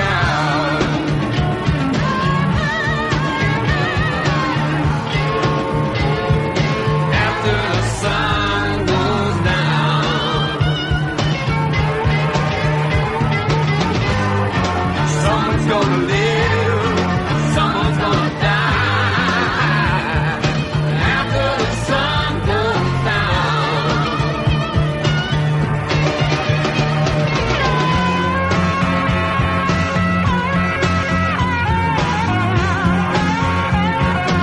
After the sun goes down.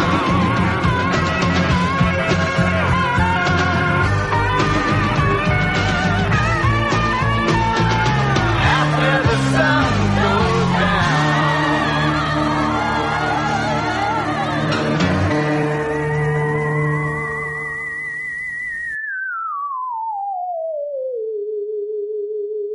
If you've enjoyed the nerddom in your ears, then please follow us on Twitter at 50footnerds, or email us anything except spam at 50footnerds@gmail.com.